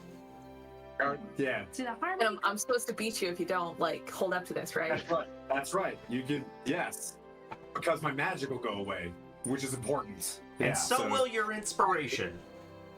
Yeah. But I thought I was got that. I was hoping. I was like, oh, do I have to persuade these guys? But yeah, I rolled. You don't have to persuade. This is an oath. You're not gonna, unless were you being deceptive? No. So there you go. Yeah. It's only if you were lying on the oath that maybe you needed to have done a roll. Okay. Yeah. No. Lawful good lie? What? Firing anybody. But This yeah, guy won't even let us keep our loot. the Giants took your outfit. The Giants will bring it back. Is the justice part of this thing? But I want to make sure, at least on this path, that the folks like we'll make this right. They said like, I'm assuming we know that they were giants. You said massive Yeah. No, creatures. Yeah, we're thinking, and now they're saying to go to Bryn Shander. Everything as we're like partying and Zora's taking a big pint or a horn of something. I'm sitting next to her and I'm like, all things are pointing towards. Can I make a? Do I feel like they were frost giants? Would I? Because I speak giant. Yeah. Like, do I know Yeah, enough? that- All things are pointing towards Bryn Shander. After we when you actually are here, you're going through various things. You are discussing.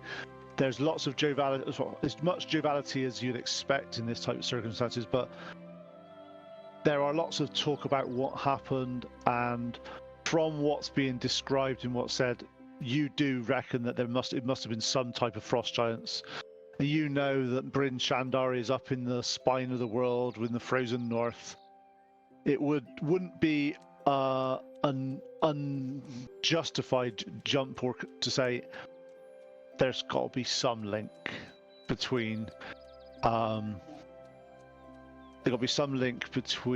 Semil Southwell going to Bryn Shander and then the obelisk being taken by frost giants. Right. Man, did he make them take it? That'd be weird. There must be some use for it. Otherwise, I don't know why they would take it. Yeah. Yeah. So heavy. Henry wouldn't have put us on this case if it wasn't weird. So we should keep checking it out. Guys, since we're not donating the gold back, what do you guys think about me procuring, if I can, a map, cold weather gear, just in case? You know what I mean? As much as possible. Well, from your discussion, you can find a map of the Sword Coast. You know that from where you are, you will not be needing the cold weather gear for probably 2 to 3 weeks of travel.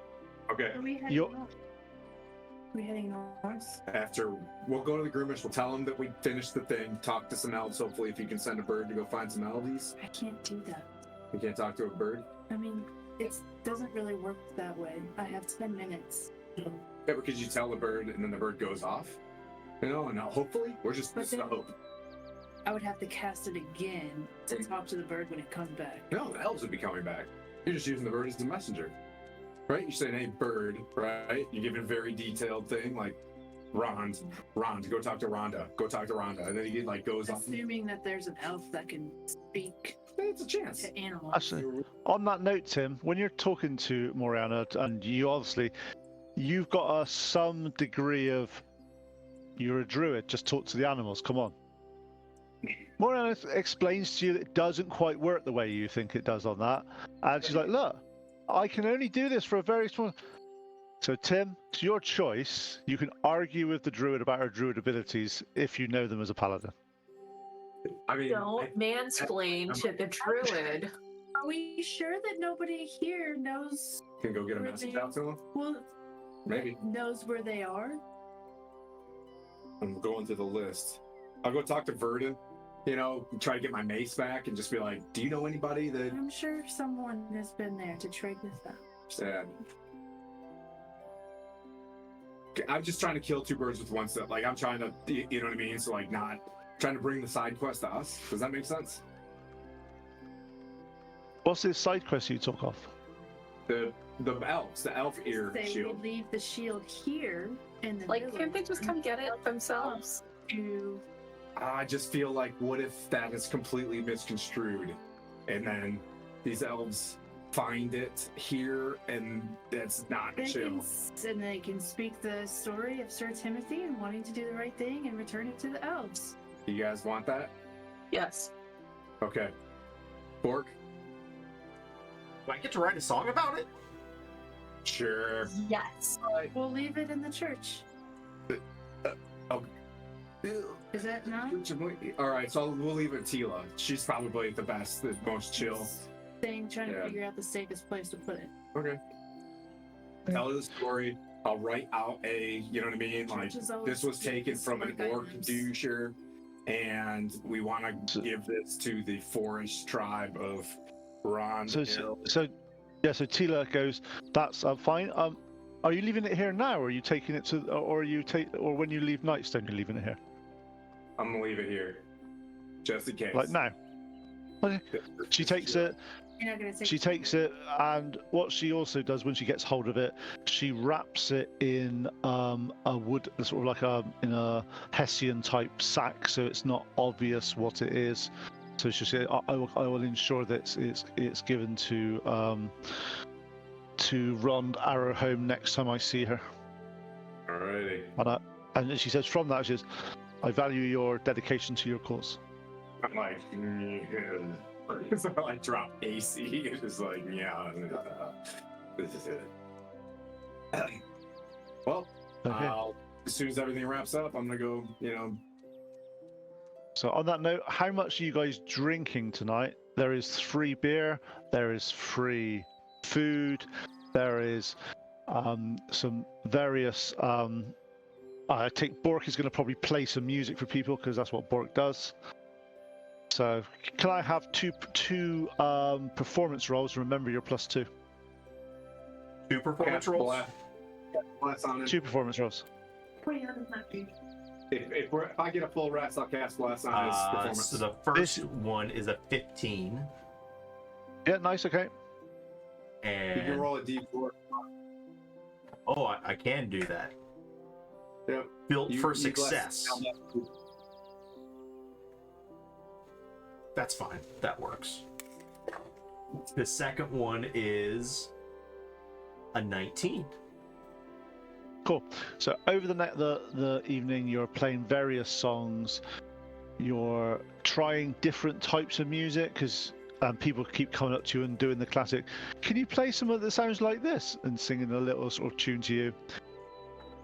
You can't play it like that because, to be honest, they were pretty tone deaf when they were telling it to you. But you get the gist of what they're trying to do, and you manage to pull together a few differently typed songs from your repertoire here.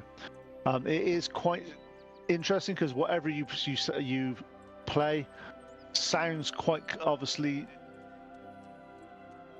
Obviously, calliope is one of those instruments. It's quite hard to make it sound any different than a calliope. It's quite tricky. It's just quite hard. But you managed to pull off a few different songs, and people are very impressed with your playing over the course of the evening. So is anyone drinking? Obviously, Paladin's only having one because that's what he wants. Is the barbarian drinking more than one?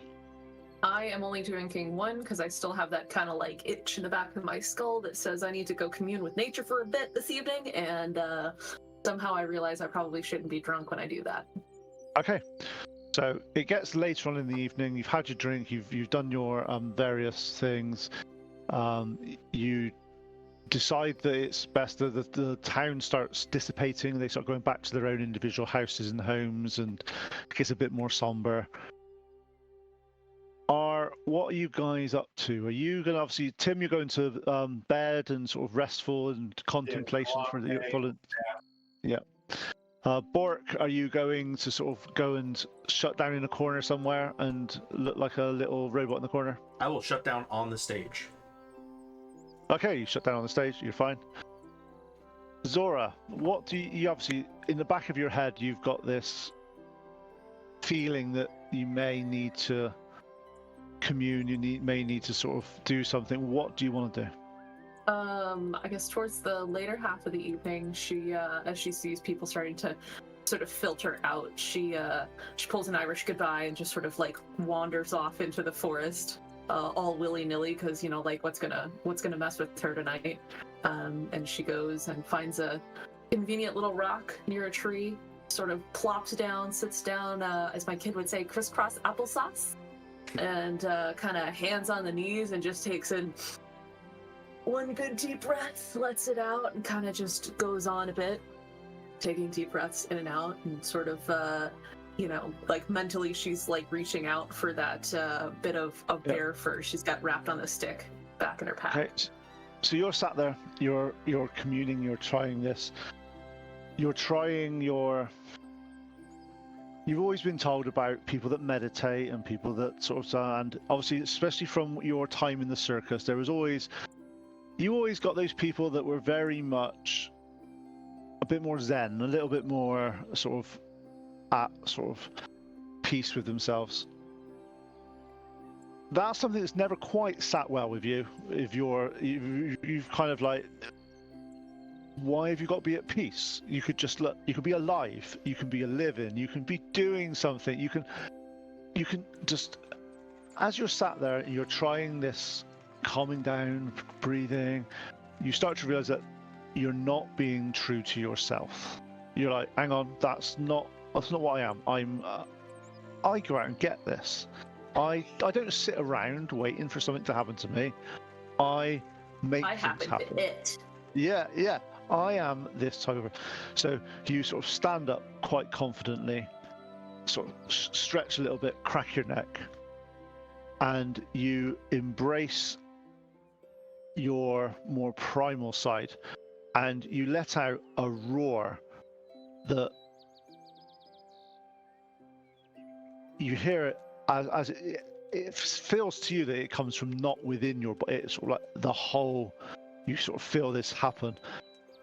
As you start to feel, you feel that you have got physically stronger, physically more in tune. You feel a slight sort of laser, like a burning on your back as something sort of starts to etch over your back shoulder and your back two shoulders. You can come up with how you want your sort of bear to sort of tattooy type thing to look like, because obviously this is your character. I'm not going to brand you with something that isn't yours, but basically on your back, your two shoulders, you have some type of bear. It could be hands, it could be a face, it could be or a head, however you want it to be. But it's when you now rage, you'll see like the tattoo will sort of flare and sort of give you power and sort of come up to life. It's more of a sort of gives you something to sort of play with when you're actually doing some as your rage.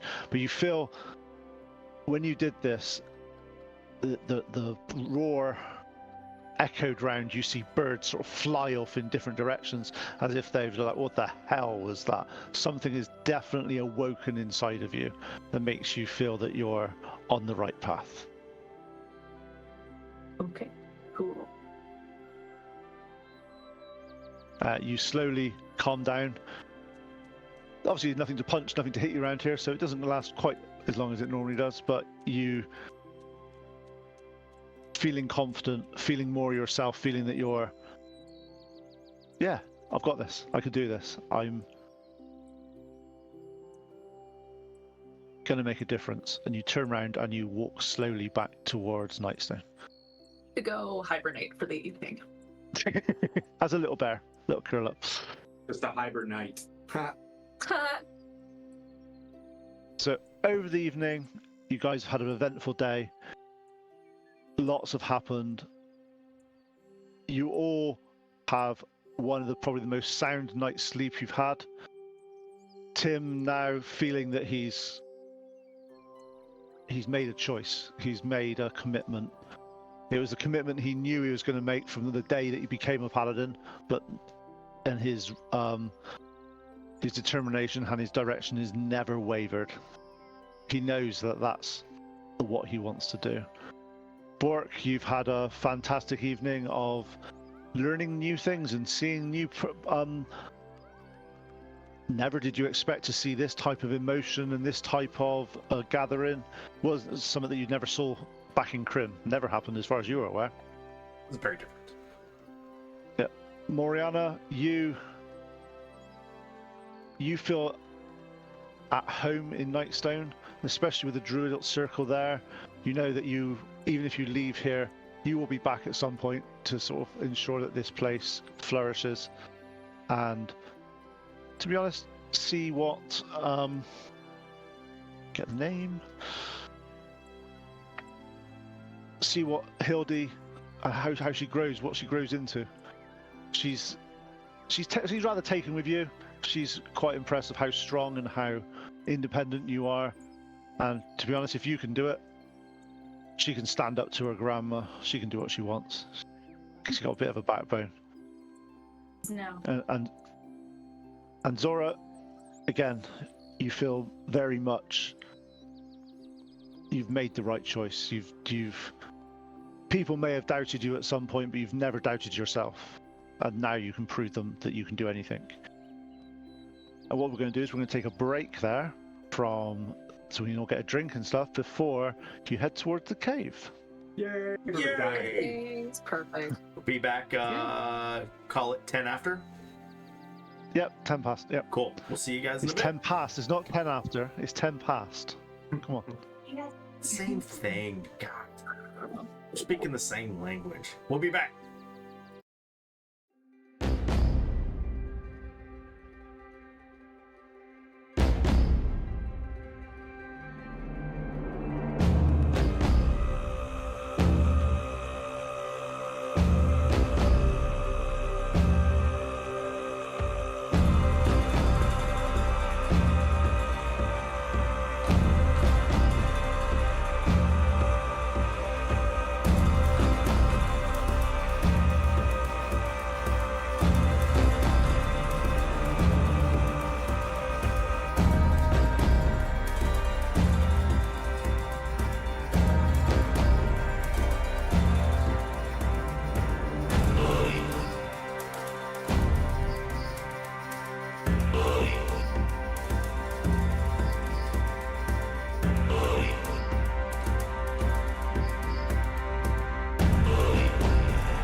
And we're back.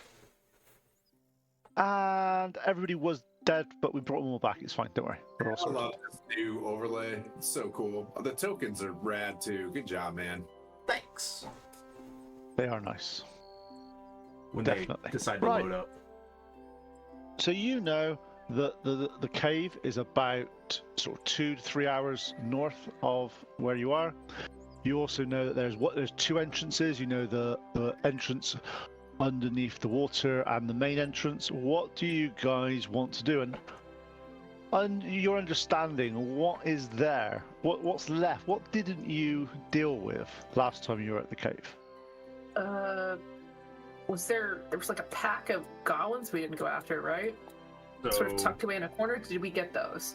no, we know. Yep. So I know that there were the big orc and 3 other orcs that were there.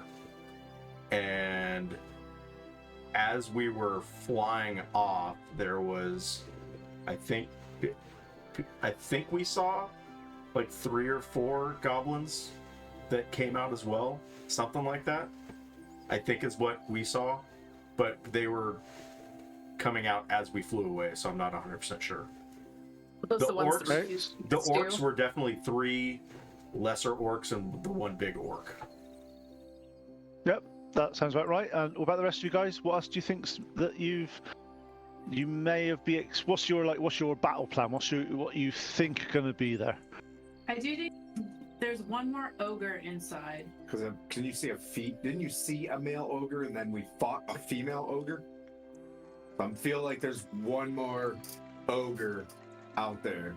There's also like a goblin, gnome, a gnome king. No, we killed that guy. Hmm. We killed him with the rats. All the rats and the king of the goblins is dead. Okay. Okay. That's it. But definitely another ogre. And I'm pretty sure after 3 days we've narrowed it down that it's a spellcaster orc, right? That's Well, you know it's Skork. orc priest. Orc priest. yeah, okay. So he's a pork. Gotcha. Pork, really? Yes. Dumb people. Ogres and pork. But we've narrowed this down. Oh. It's just how it works here. If we go to the Grey Peaks, it's an ogress, right? Yeah, if we move Yep. around. Okay. So what is your plan? Oh, Pleep and Noinek are basically doing some scouting and doing some various things, so they may feed back to you if something happens, but they're not here for this. Leap is flying around with Noinek in his claws. too small to It's split dead. up. It's fine. It's your raison d'etre is to split the party up, so I've split it for you. 2 are off doing something, and you 4 are together. What do you guys decide? Waterfall or down the front gate? I mean- think the waterfall exists now, so that might be trapped. I say We we didn't go. go out that way.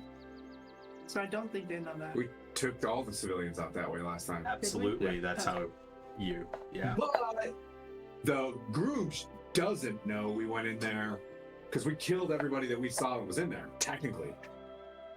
That is true. I So mean, would- yeah, maybe they just went to the great beyond. Woo! maybe the waterfall is the idea. Maybe we send a little fishy into the waterfall to see if it's okay, if it works. Can you turn into a froggy or something? River otter. Come on, more versatility in a river otter. Just saying, a fish is just gonna flop around on the top. That's You true. gotta be an otter? I'm petting the otter. I've always. Sir, this is a family show. Oh. I think that's a Anyways, yes. Where is Nick right now? Because he and I would have a whole sidebar about this. Yeah. So romantic. Okay, Yeah. so you're en route to the cave, and are you going to the water entrance or the main entrance? And you're going is the idea to take is Moriana to become a little cute otter and swim through the water entrance. Okay. Oh, okay. That's fine. Is that the plan? Yeah, I'm turning to an auto and go through the waterfall. Yeah. Okay. Where are you So guys? as Still at Just the the edge of the waterfall from the outside. Okay. Yeah, if we made it that far. Okay. okay. So how are you planning? Are you being stealthy? Are you being bold and brazen? Are you? How are you getting there? Quick and stealthy. Quick and stealthy. That's that. You know those two aren't the same thing, don't you? Yeah. They move gracefully in the water, Stealthy, I think, is what I but definitely stealthy. the key word that Yeah. is Okay. So as you guys are Right before I come out. so first of all, though, as you are approaching the cave, could I, all four of you, have some stealth checks, please? Oh, disadvantage too. Fudge. Dice, you're not happening again. That's an 8. Oh wow, that sucks. Actually, do I want to use that now? Do I want to think use it's fair. that now? Okay. So Tim, what'd you get? 16. Moriana, 7. Zora, While admiring her brand new claws, Zora trips, falls face first into a rock, and rolls a 3. okay. I used Four. built, That die. I used That's built going for in the bad dice success, bag. and I got a 10 total. I rolled high in this tier. I'm rolling with disadvantage. I was having too much fun playing an otter. Oh yeah.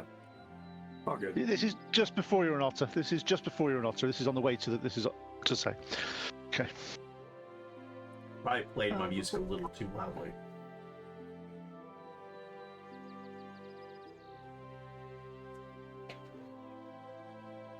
And this great new song called On the Trail.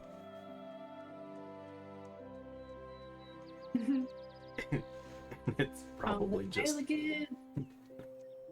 Yeah, we're on the trail again. So go something like that. so, yeah, I mean it's Yes. very similar. But because of copyright laws, it doesn't sound like that. Or those DMCAs, DCMAs, or whatever. You get canceled on Twitch for. I don't know if John Denver. Yeah, I'm sure. Yeah, it's gonna come back and. Okay. Light that country So- music award on fire. Okay. So, Zora, does a 14 hit you? Whoa! Yes, it does. Surprise. Okay. Yep. Surprise. Are we in the woods? Take. Yeah, are we You're in the just- woods or in that cave? You're in the woods. You're not in the cave at the moment. You're on the way to the cave. This is on your way to getting to where that water bit was. It's as if they may have staked out to see if anyone was going to come back. So take 5 points of piercing damage as an arrow embeds itself in your shoulder. Oof. Moriana. Oh, that was lucky. Does a 23 hit? Oh my gosh. Yeah, real bad. Take. If it was one more, it would have been a critical. Is what I'm saying. But, so you take 5 points of damage as well as an arrow hits you in the shoulder. And could I have some initiative, please? This is before you turned into a otter, by the way. Okay. Why did I waste my nat 20? Man, I'm like squared away in this thing. I'm all stealthy. I roll a 20 for initiative.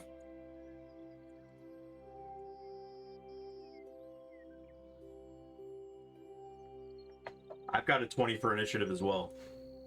Nice. Hang on. So, God, they're on fire. I don't like the sound of this, but I'm glad we get to use the forest. I say one thing. I'm rolling well tonight. Right. All right, Um, Pete, I rolled a 6, and I'm letting you know ahead of time. This will be the first time I enrage in level 3 because you said you wanted to know. Cool. Yeah, right. Okay, so first of all, did anybody get above 20? No. Okay. So, right. What did you get? You got 20, Bork, and Tim got 20. What's your dex main positives, guys? My dex is +1. Tim? Lucky. 1 sec. Man. Going back. My dex is 0. Okay, so Bork goes first. My dex, I think, is like a 2. What did you get, Moriana? For initiative, I got a 8. Okay, cool. And my dex is a 13. Okay, done. Chippy, you're in the way, buddy. Okay. Tim, an arrow flies straight past you.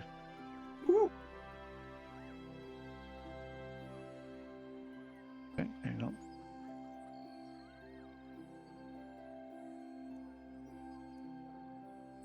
Orc, does a 19 hit you? It does. 5 points of damage. Eee. Ouch. Do I have any reactions? No. Okay. Orc, your turn. You're looking around, you can't see what hit you, but you just one came from the left, one came from the right as arrows shot you. So I have a new thing that I can do as part of my new. Yep. So, basically what's happening as I level up, it's uncovering things in my hard drive from my previous life that I had lost, and turns out I'm a creation bard, and as part of that, I could create a non-magical item within 10 feet of me that's worth 60 gold pieces, at least right now. That's good for 2 hours. I'm gonna make a giant paella pan and use it as a shield. Like, and by giant, I mean giant to me. So, like, a paella pan, if you've seen it, is really big. So, just... Yeah. You can hide it behind there, and what we'll do, because obviously nothing can see you that side, we can give you full cover from one side. It's just that you can't also see round it. That's fine. I'm just, like, poof, seeing wherever that came from, or whatever hit Zora, I'm just like, pink. Okay, cool. Yep, you've got full cover. You are... with a paella pan. Sounds perfect. So basically, just to let you know, for doing this, with total cover, you can't be targeted directly with a spell or an attack. However, if someone was like casting it and it was able to do like an area of effect spell and it blew up by that, it would just to let you know. Yep. It was more for the arrow. Yep, cool. 30 hours yesterday. Okay, so that's Bork's turn. Tim, your go. You see the arrow shoot past your shoulder. You see this Bork get hit with an arrow. Looking around, you cannot see where the arrows came from. This is not a bonus action. Channel Divinity is a whole action, isn't it? All right. So yeah, I'll move in the direction of the arrow. In my 30 feet to try to perceive something as I'm Tears Justice of my sword, light it and then head in that direction. Okay, so you're lighting that. You're using your passive perception to see if you can spot anything. Yep, as I'm moving up, but I can't do an attack. But I'm taking the action to light the sword. Okay, cool. So remember, that lasts a minute, which is 10 rounds. Yep. Okay, so yeah, you single orc. Spell soaked. Yeah, so you walk 30 feet in the direction of where the arrow is, and you still cannot see where or who shot you. Okay. Moriana. Moriana, go ahead, and she's gonna cast. Actually, can I see anything through the woods? Like Not from that you can see the odd sort of a bit of bird flying and a few things like that, but not actually things with bows that have shot you. Okay, so I'm just gonna cast. Actually, sorry, 2 secs. Actually, no. With your passive perception, you feel that the one to the left is sticking his head out from just around a tree, but the one to the right you cannot see. And make out what kind of creature it is. It's a goblin. Okay. I shout Come on. goblin to your what? 9 o'clock. Those are sons of bitches. Yeah, here we go. And I'm going to cast.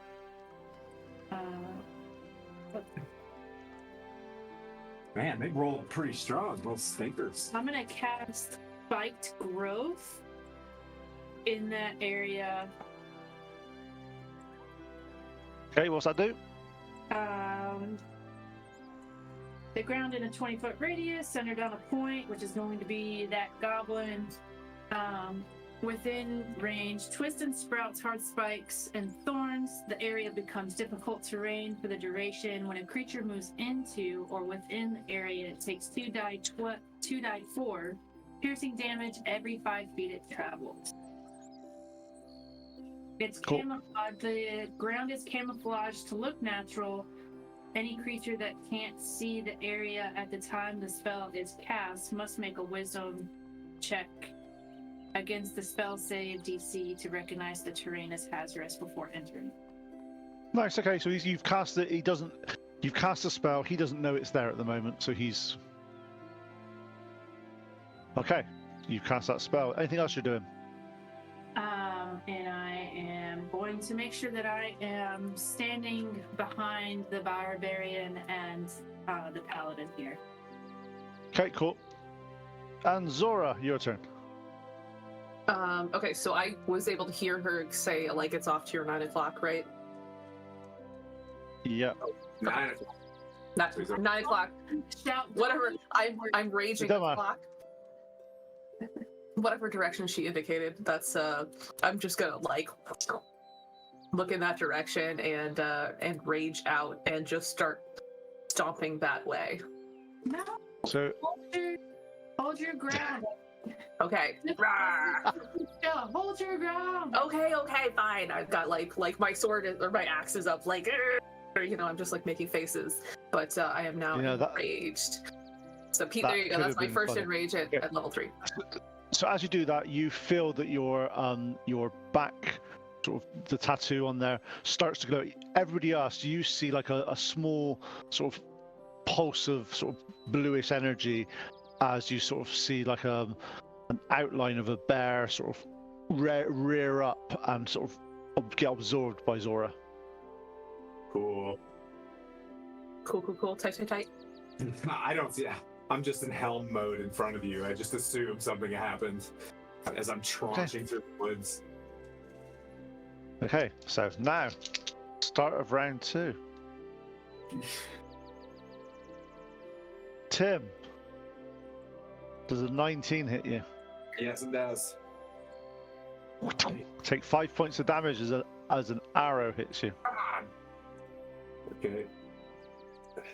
Moriana, what's the save? Is this the move? Is there a save for the damage, or is it just automatically 2d4? No, it's 2d4 if they're moving through it. Okay. You see the one that you could see, sort of lean out, shoot Tim, look around, and try to sort of dash between another tree. As it does so, it moves, a vine catches it, wraps it around there, and you basically see the vine strangle, and he falls to the floor dead.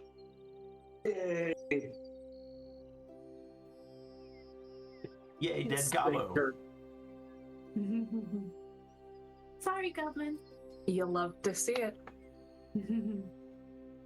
Stop Okay, trying to hurt from the other side, Does a 15 hit you, Tim? No. They're seeing your glowing sword basically and going, "What the hell's that?" As you look to the left, yeah, you see where the arrow came from. You look, and you can't see where it came from. Can't. No, you can't see the person that fired it. He's not there. He's a stinker. All right. Bork, your turn. You've heard 2 arrows being fired and sort of one sort of and the other one ting off of Tim's armor. I'm But gonna you yell. couldn't see this because you're behind. Right. I'm gonna yell. Which direction did that one come from? And then adjust. Left. Like I'm going to adjust the paella pan, just like. Ah! So Does I'm it give you Nice. AC, the pan, the shield? Let's go. Full cover. Yes. Yes. I'm a rolling But paella pan. the thing is, the full cover has a slight disadvantage that he can't actually see the other side of the stuff. So Yeah. it works. It works. Okay. Okay, Bork, you've moved yours into the direction that they told you it's coming in. Tim, your go. Going left. Okay. Hoping passive perception can see something. So I just went to the right. Not breaking left. I'm just zigzagging. Well, you could see the area when the time was the count That was makes set, sense. so you should be able to move through the area. Okay, Right. But I'm pretty sure that can So see the- the area. yep, I'm heading towards where that arrow came from, regardless. Just to make a wisdom save. Yeah, cool. That's okay. He's going to a different area. Different.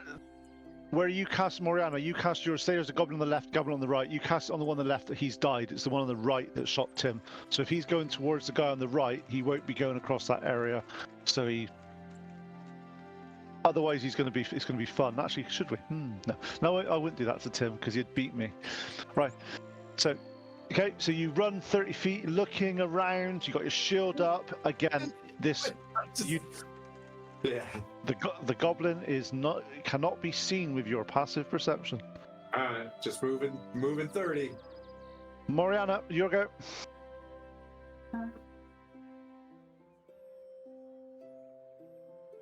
Moriana's going to use her passive perception to look in the area to see if I see anybody.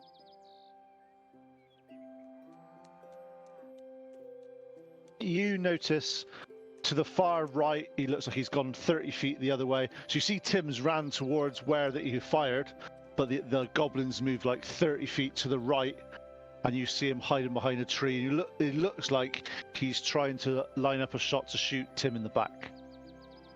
Okay. This moment, I am going to take a second to cast good berries and stash them in my pocket. Okay. Oh, cool.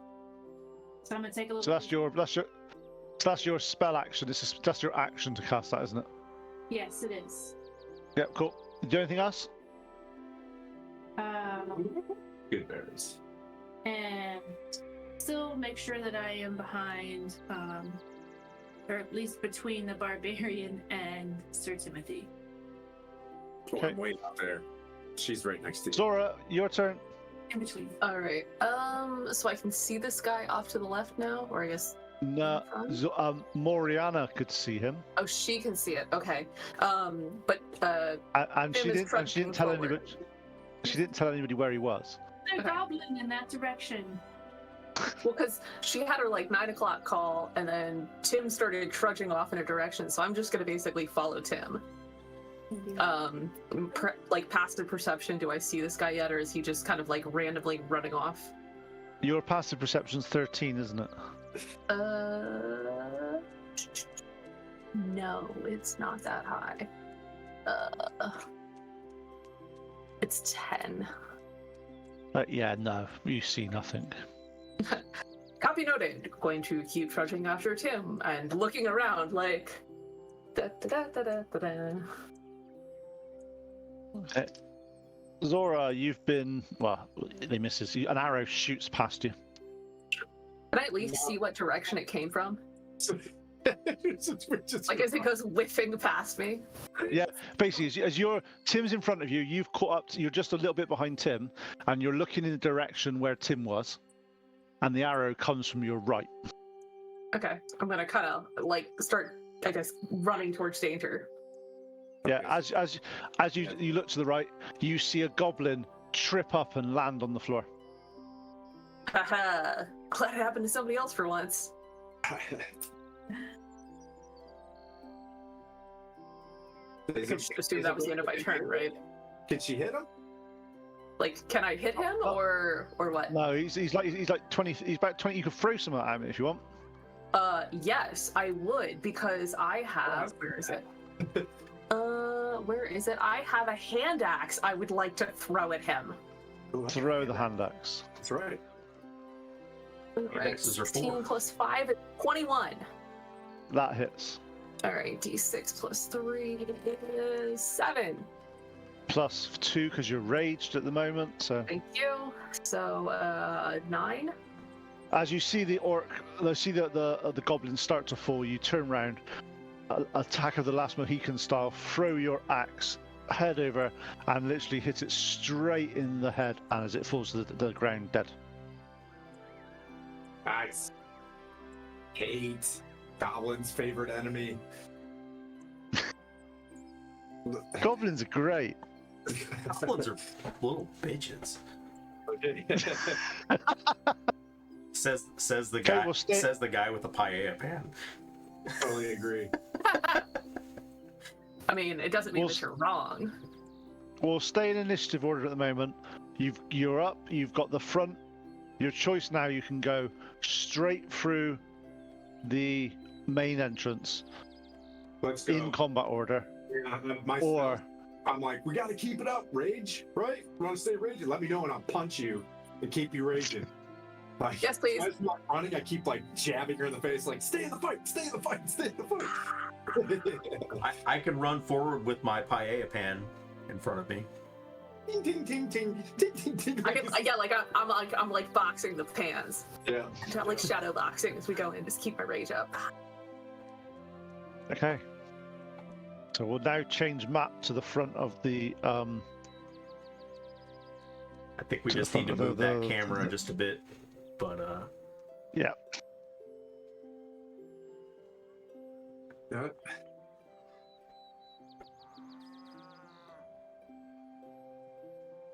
I don't know why I chose paella pan. I love it. No, I mean that's like I like go with a crepe pan, man. Be classy about it. No, paella. It's long. They're big, like a family style paella pan. Nice. They're like big and See, I was thin. thinking more like Rapunzel, right? With the like pan. No, they're like giant discs. In fact, I think you may be having trouble holding that at this point. It's quite. Possibly. It's like just Okay. hold it above my head. Okay. So as you approach, I'm getting.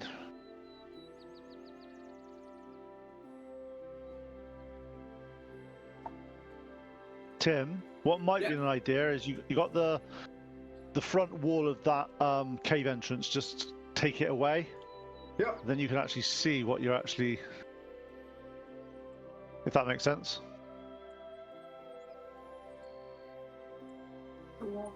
This one? Because at the moment, if you walk in there, we'll just pretend that there's a set of That's brilliant. stuff in front of them. Yeah. Okay. Because then you can actually see your minis. Otherwise, it's like, where are you? What's happened? Okay. So we're going to do this in initiative order because I need to roll some initiative now for some other nasty things that may be around. Maybe around. So, yes, maybe. Spoiler alert. Well, you listed all the monsters that you may be fighting, so you spoiled it for yourselves. I feel like we've been here before. I feel like even though I play chaotically, I'm pretty lawful in telling that's how many there were. It's okay. You may have missed some of them, but it's fine. Um, Oh, I only told what I thought I knew. so as you start to go down you basically go into full run mode down the cave entrance. There's the odd arrow that flies and pings off various bits of armor. One hits the center of your paella shield, makes it sort of vibrate a little bit, but you manage to get up to the actual end of the we get up to the sort of the entranceway. As you start to break into the main area, Bring it back here. Got it. you see before you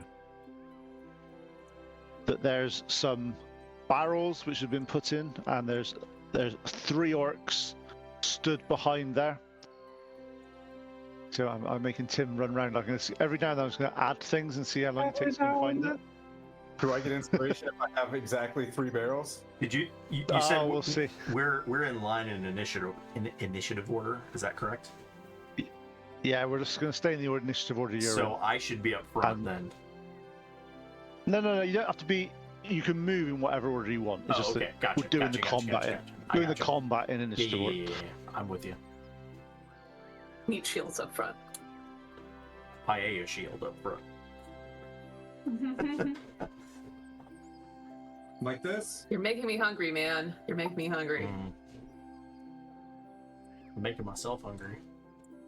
Again, look at Moriana's calves. Right? I think you did that on purpose. Pete, is that what you're imagining? Give me a second. I'm multitasking. Yeah, that's perfect.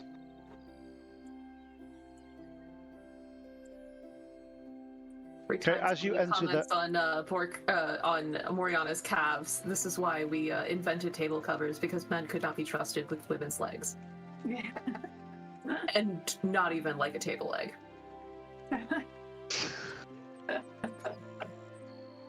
Okay, She's plastic, so as you man. enter, She's plastic. This is why I have to wear a helm. It's Looks are pretty muscular. it's double concealment. okay, so as you get in there now, we're going to do this in initiative order. So Bork, you're in there first. You've been told that there's some orcs in front of you, but you can't really see them at the moment because you've got this paella dish in front of you. Can I, as a bonus action, just do this, lift it up so that I can see? Are you that strong? Yeah. You can do, but you would have to do an athletics check for this because it's quite a heavy piece of metal. Okay. I have to do an athletics check, and I'll let you do it as a bonus action. That is an 11. Yeah, you just about managed to get it up there. You got both your hands on this at the moment. Yeah. So I'm just holding it up, and do I see the 3 orcs? You see the 3 orcs, and you see them, and they've got javelins in their hands. So I yell at one of them. Your father would want you to have some paella with us, as a vicious mockery. What's the components for vicious mockery? Verbal. Is it just verbal? It's just verbal. Okay, just checking. Yep. And he takes. Oh, so wisdom saving throw 12. Ooh. Your call is important. Please wait. Da, da, da. He fails. So he takes 3 psychic damage, and he has disadvantage on the next attack roll until the end of his next turn. And then at the end of the turn, He's viciously mocked. Is that like a charm? Can we just go with charm on that one? No. You can put charmed on him. It's fine. I will remember if you don't want to. Yeah. Put it on them. and then so just the shield falls back in front of me. So throw it on top of one of the orcs. Okay, I'll be right back. Tim, your turn. All right, this is round 3. Yes. That'll be nice. Yeah. These barrels look like they're just full of gasoline. It's just, um, are they? Yeah. Anyways, I'm barreling in there. Yeah, I'm no good. Oh, boom. That's your second dad joke of the night. Yeah, I'm gonna go take by the screen, the left flank, that handsome lady with the orc face there. Okay, so you're running up there, are you? Yeah. Yep. And I'm gonna take a swing. Oof, that's gonna be. Ooh, so that's a 26 to hit. Hang on, let me think. The orc is got magical plate mail with a shield spell. With yeah, you hit Okay. 26. Come on. 8 plus 3. Way to go, Sir Tim! I'm gonna smite him. I'm gonna get this going. So He's going full paladin. Do you hear this? Yeah. Full paladin. That's his new oath, baby. That's 8 slashing and 4 radiant. So 12 total. The orc is still alive. That radiant really didn't pump it out.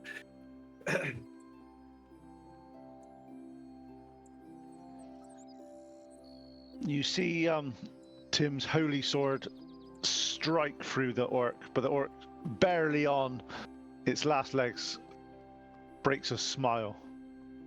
Ooh, stinker. It's now the orc that was viciously mocked. The orc that is viciously mocked runs around and gets to the other side of Timothy. I'll move him. So he's flanking you with that creature. Not that one. Put him back. It's the one that's viciously mocked. So it gets there and he tries to attack you. He's not stupid, this orc. He tries to attack you with his great axe. Trying to say that the monster knows what he's doing.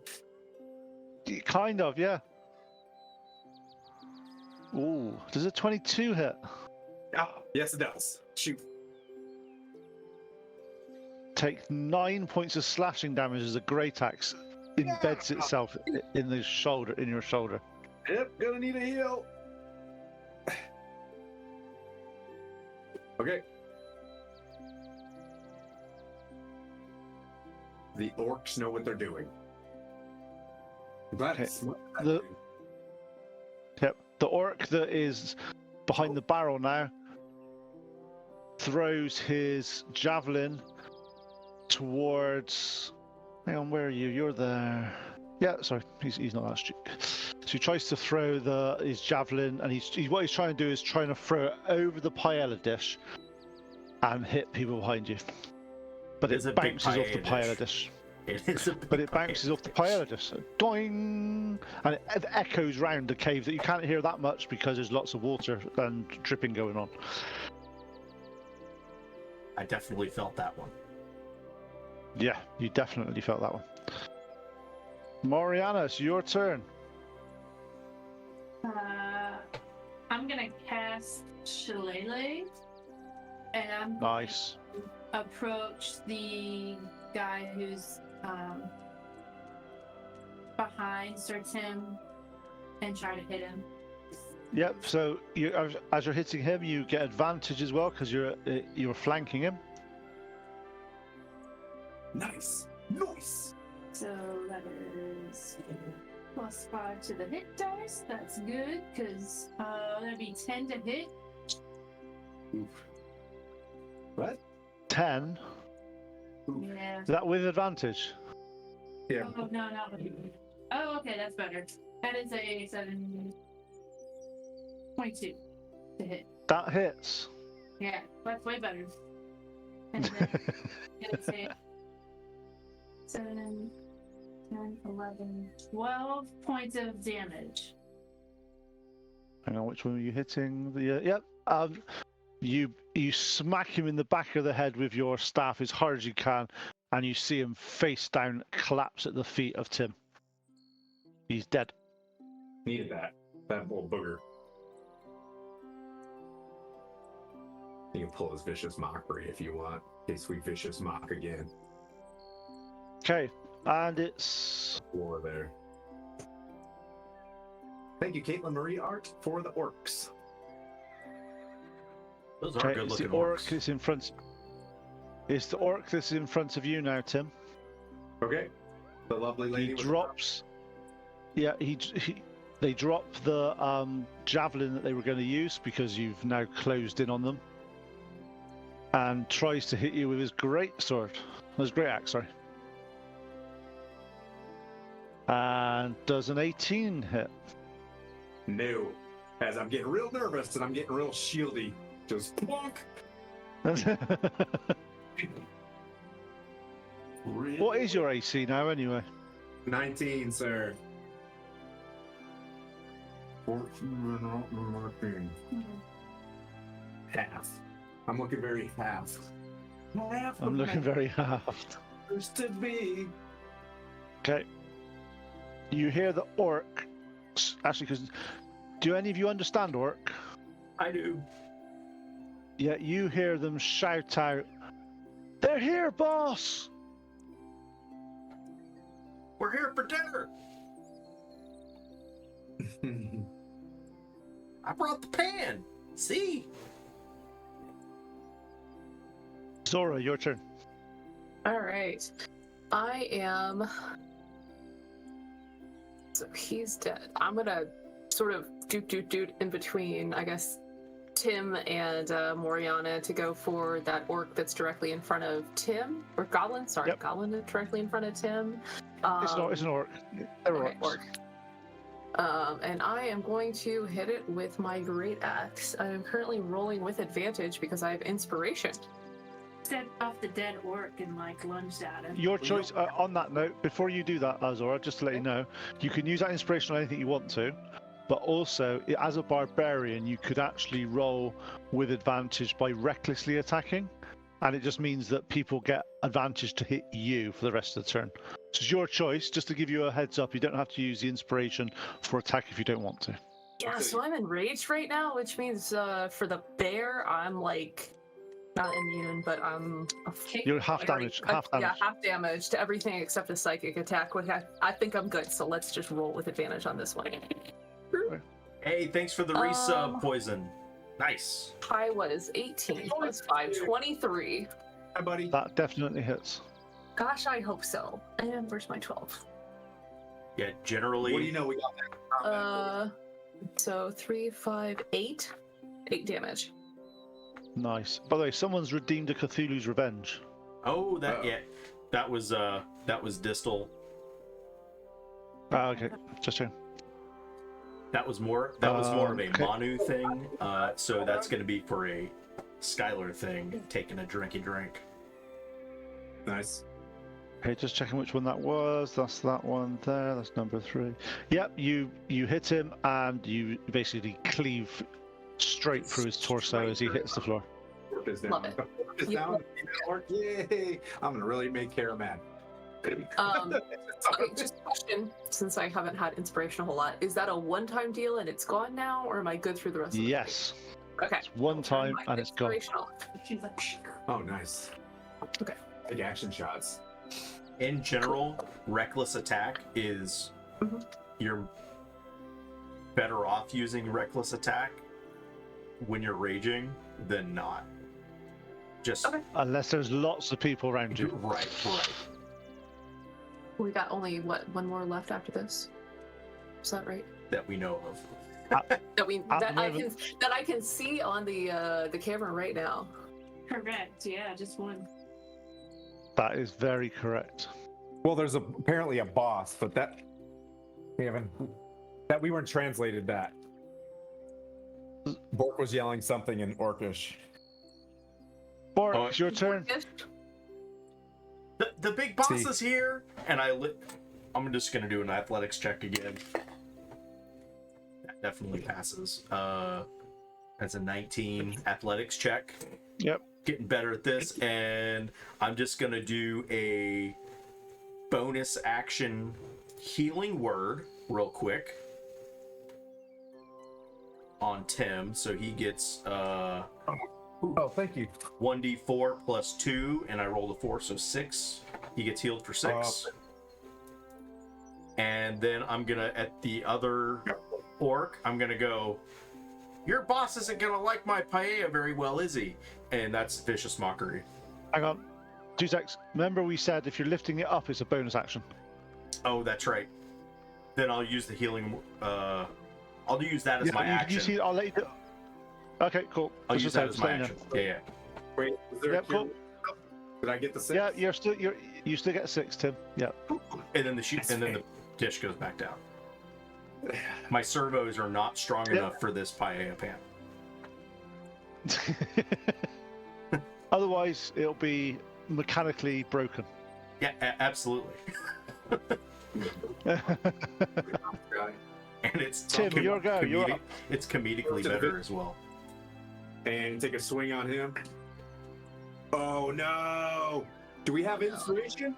Tell me we have an inspiration. I just used it. I have an inspiration. Can I Did distribute you an roll a 1, Timothy? A party one? Do you have a party one? No, it's my one. I got a 1. God, poor little sword drops out of your hand. Yeah. Okay. Your little glowy sword. Hey, I could really upset Tim now if I wanted to. I know you could. hear that. It's like, it's okay. It's okay. No, it's the orc's turn. Oh no. I see Pete's eyes. Oh no. Oh, he's so excited. Tim, just duck. Just like. Are you gonna hit me with my sacred weapon? The, That's an the orc looks down at this glowing sword and goes, huh, and he goes down and picks it up, and he tries to hit you. It's got a pretty decent modifier. Nice. Oh, he only rolls a 12, and it bounces off your armor. Okay. Well, That's not cool, man. I'm so glad I got my mace back. Come on, Moriana. Oh, sorry, I had to do that. That was pretty good. Every Mariana, time your turn. I'm feeling a comeback like every time. What's the worst thing I could do to Connor right now? That's it. I'm gonna watch on Sunday just for this. Oh, man. Okay, Mariana, your go. All right, Moriana's gonna scurry around to the other side of them, going this way. Yeah, Tim, do you want to move yourself up to next to that orc, because then you can flank it properly. And I'm gonna cast Shillelagh. Well, you don't need to cast Shillelagh. It's already cast. Oh, pretend. It's lasts for the combat. Ready! And that's a crit. I'll get my sword back. So what is that? That is 8, 9, 8 plus wisdom, which is 13. plus d8. Plus the 2 for the 14 days. So Yep. it's 8. Real quick, I want to say thank you to Hot Dog 1966 for the follow. Cool. Thanks, Hot. Welcome. Woo! That is 13 hit points to the If you ugly unfollow us, green guy. I'll pinch my dog. Just kidding. Okay. As you smack the orc in the head, it falls forward, dropping his sword at Tim's feet. Yes. You know? But like, I'm looking like, did anybody see that? Looking at Zora specifically, it's just. Okay. Okay. At the end of He just fell asleep. at the end I hope he's dead. at the end of Mariana's turn, from the right hand side, you see a big ogre running into combat. From the right hand, is that from behind me? Yes. Here? Okay.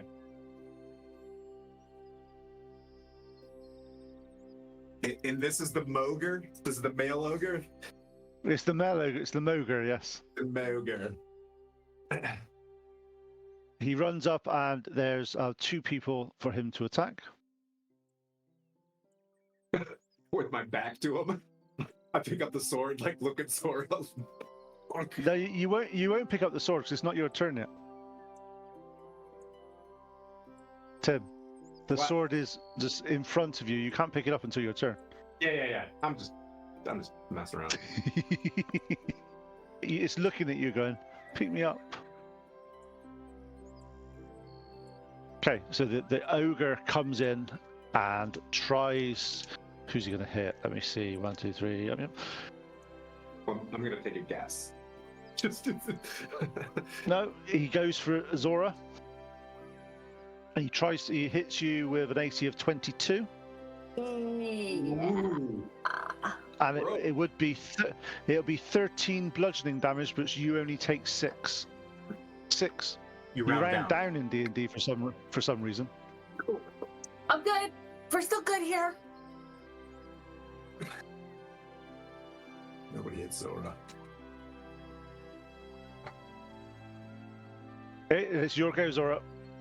Okay. So.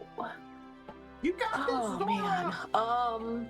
I mean, I guess I'm just gonna go ahead and try to hit the big guy.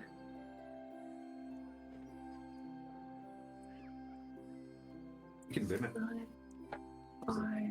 14. 14. Hang on. The ogre's only wearing a loincloth, so That's a you poor hit choice it. to run into battle with, my friend. Yeah. All right. Well, little maul 9 plus 5, 14 damage. Okay, so you basically I'm slash him across. swinging for the loincloth. Yeah, so you slash him across the just above the loincloth, and you quite a deep gash in its guts. Yeah, you heard it here. Deep dash. Deep clash right above the loincloth, huh? Yep. I thought you said that this was a Mogre, not a Fogre. But a bum.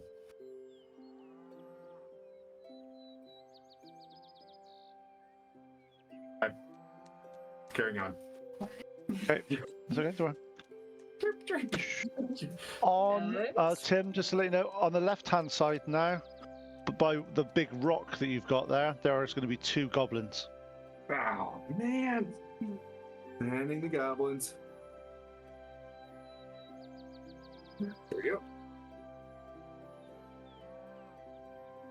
One tries to shoot Moriana and fails drastically. Yep. And the other one tries to shoot Tim and fails drastically. But where they are, they go behind the rock, but they are unable to hide because it's not something that they can actually see. So they're basically hiding the other side of the rock so you can't see them. But they basically shot. You saw them and they went behind. Bork, your turn. Lifting up the Pied field. You see this massive ogre in front of you. Gotcha. So 13 for that. Yeah, you just about managed to get up. Okay.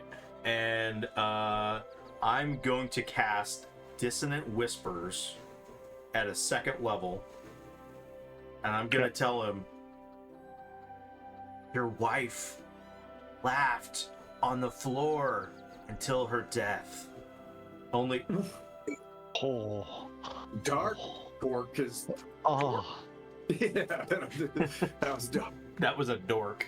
A wisdom saving... What's this?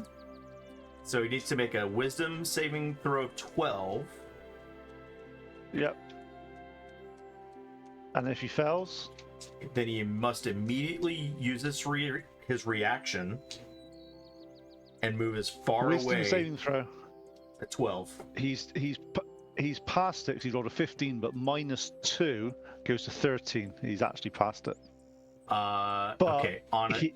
He's looking right at you now, as if you may have upset him slightly. Gotcha. On a successful save, he takes half as much of the damage and doesn't have to move away.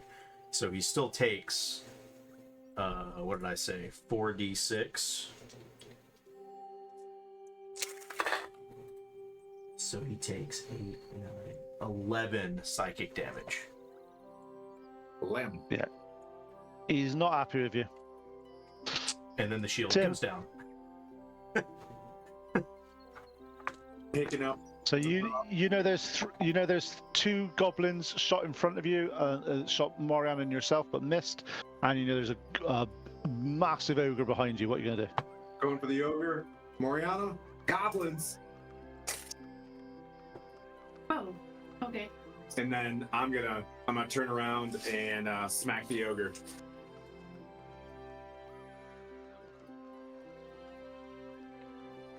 Oh, I'm gonna try to do this since I've got my sacred weapon. I'm gonna go two hands on this thing. I'm dropping the shield. It's like You're dropping your shield. Yeah. Oh, Well, you know, sometimes you gotta play Dungeons and Dragons. You know, gotta have some fun times, some spicy times. Come on. Plus 17. Yeesh. 17 to hit. you hit. I had a smite on this because that was foolish. So 10 plus 3. I got 5 slashing. And 10 radiant. 15 total. Nice. You still alive? Like that. It's still alive. He's an ogre, yeah. I'm saving one. Okay. At this point, you see the bigger orc come behind the ogre and cast a spell on him. Boo! There's no boo. You heal yourself. I know. Okay, you see several of his wounds close up. Several? Not all? No, not all of them. No, he's had quite a bit of damage to them. He's just had some of them that filled up now. Just wanted to see if I had value in this fight. All right, cool. Oh yeah, no, you definitely have value. Moriana, your turn. Okay. I am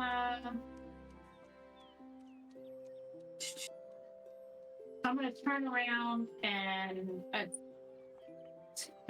these goblins. You're gonna have to run round the because they're the other side of that big rock. So they're not height. They're just sort of, you know, they're there, but you can't see them. If that makes sense, you're gonna have to sort of go around a little bit to see them. Yeah, I'm gonna go around. I'm gonna shift. Ooh. I can shift into. And so I can use my animal instincts to try to find them. I just Yep. shifting. As soon as you walk round, you see them. They've done the classic. Their backs next to the rock, trying to look like they're hidden. Okay. Classic goblins. Classic. Okay. And that pluses me at 4 temporary hit points. Can't see shit in this thing. Okay. Okay, and I will go over there and attempt to hit the first one that's hidden in the rocks. Yep. Cool. And that is a 17 You hit. hit. And 12 hit points on that hit. You kill it. Yeah. Actually, 2 secs a minute. 2 secs. Yeah, you kill it, and you also follow through and hit a bit of the goblin behind it as well. Alright, good. Oh, that's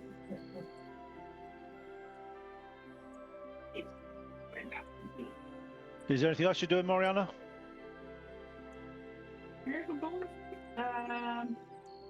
Nope, I'm gonna stay right there. Okay, the ogre, with sort of nearly tears in his eyes of being told about his loved one that was just viciously Laughing. slain whilst laughing. basically looks towards the paella dish and runs at full force to the paella dish. So, Tim and Zora, you get an attack of opportunity. Yeah. Who, the ogre? Run for it. Pete, the best part of that is doesn't run towards Bork, runs towards the paella dish. Yeah, well, that's what's there. Is it count? 16? Hit. You just need to throw it up, Bork. Throw the paella dish up. I got 7 slashing in there, Zora. Okay, Zora, what's your attack roll for your attack of opportunity? I don't even know where I'm looking for that on my thing. And standard attack. Standard attack. Oh, okay.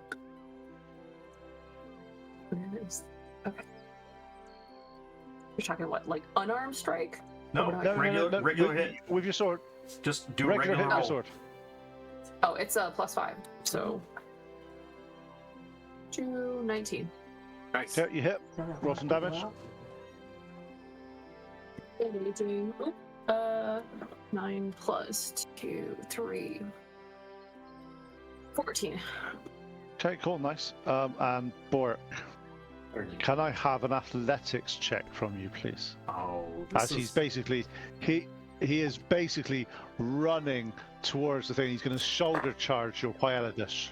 I'm going to use Built for Success on this.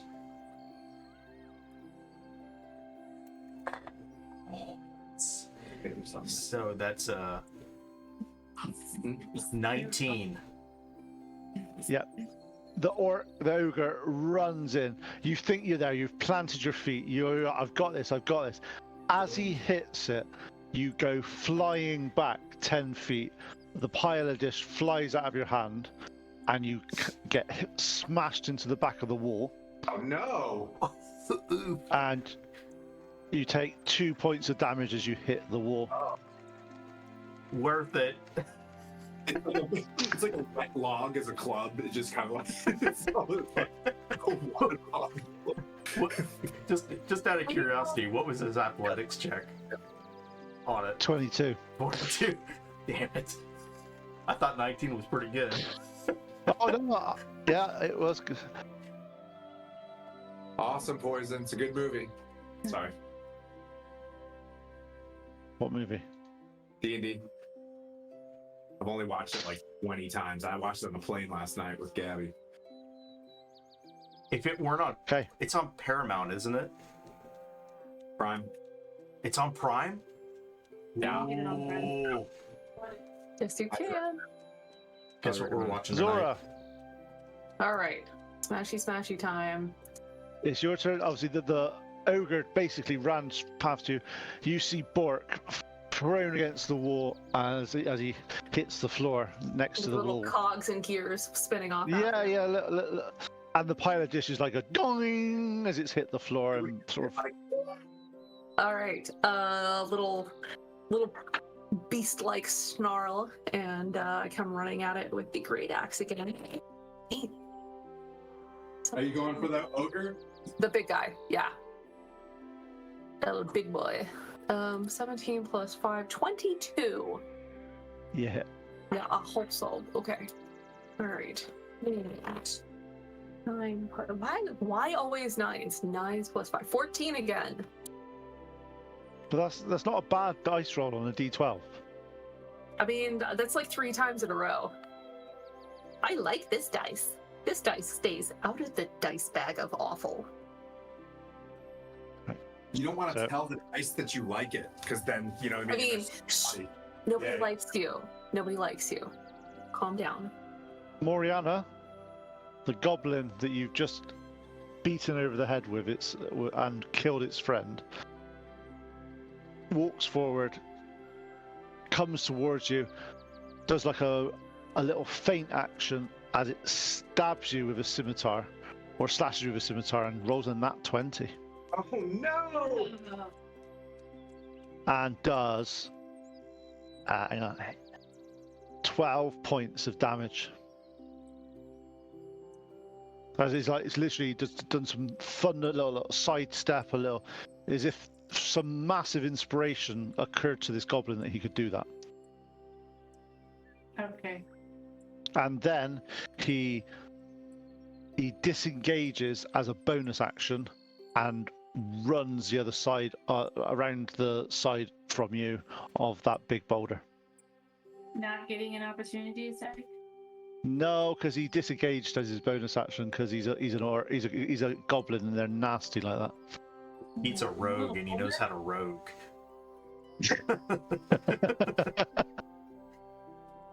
So Oh, no. Yeah, he's basically the other side of that now, and he's is he hiding? he can't actually hide because he disengaged, so he can't do both. So, but he's gone out of your eyesight. In his mind, if he can't see you, you can't see him. Okay. Okay, so now Goblin's dead. Top of the round, Bork. You are currently on the floor. Your pile of dishes bounce sort of 10, 15 feet away as it's been knocked out of your hands. Do you have What are you doing? You got a bad touch spell? First melee. I'm going to cast Command. Okay, so what's that? A wisdom saving throw? It's a wisdom saving throw, yeah. 10. Yes. And he's going to. I'm going to tell him to grovel. So one word, isn't it? Yeah. Okay. Grovel. As he gets down, he's like, "Oh, I'm sorry, I didn't mean to hit you."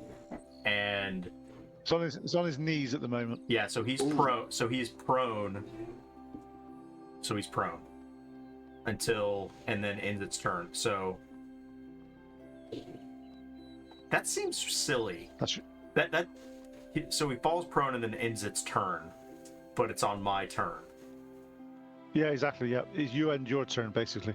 Yeah. So yeah, and as a bonus action, Command is a level 1 spell, so it's like it doesn't do much. right. So then as a bonus action, I'm going to. Who needs a heal? Did I? I'm still struggling. I'll cast. I'm 2/3. I'm good. Okay. I'll cast another healing word on Sir Timothy, and he gets 6. Nice. Thank you, buddy. Oh no. Okay, Tim, your go. So he's prone. Yep. Nice. I'm So going you get in. advantage. Yep. And he takes. I'm Well, he's not incapacitated, so he doesn't take full damage. Correct. Yeah, it's just No, he's not. He doesn't take crit. No. All right. You just saved me. All right. I'm going in. Still, I've got my shield, because it's got the little, is it on my back? You know what I mean? Do I just, slip it onto my back, with the backpack kind of string? In combat, you'd have had to have dropped your shield. It's dropped. Screw it. I'm running over. Two-handed. Advantage. 19, so that's 26 to hit. That hits. I'm gonna go all in. I'm gonna smite him as well. I'm gonna use my last slot. Screw it. That's 13 slashing. How'd that go? Yep. And 7 radiant. 20 total. Okay, how do you want to do this? I see he's groveling, leaning over him, and I'm just gonna be like, "You're kneeling before Tyr, and just come down and just skewer it like a good Roman death right down the back of his spine." You're a good boy. Sorry, I'm talking about death, and you're just a handsome little guy. Yeah. Yeah. It's like your wife. Oh man, that's messed up.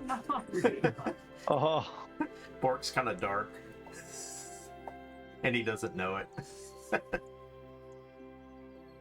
He's not programmed with empathy. No, Nice. only empathy for his friends. Okay.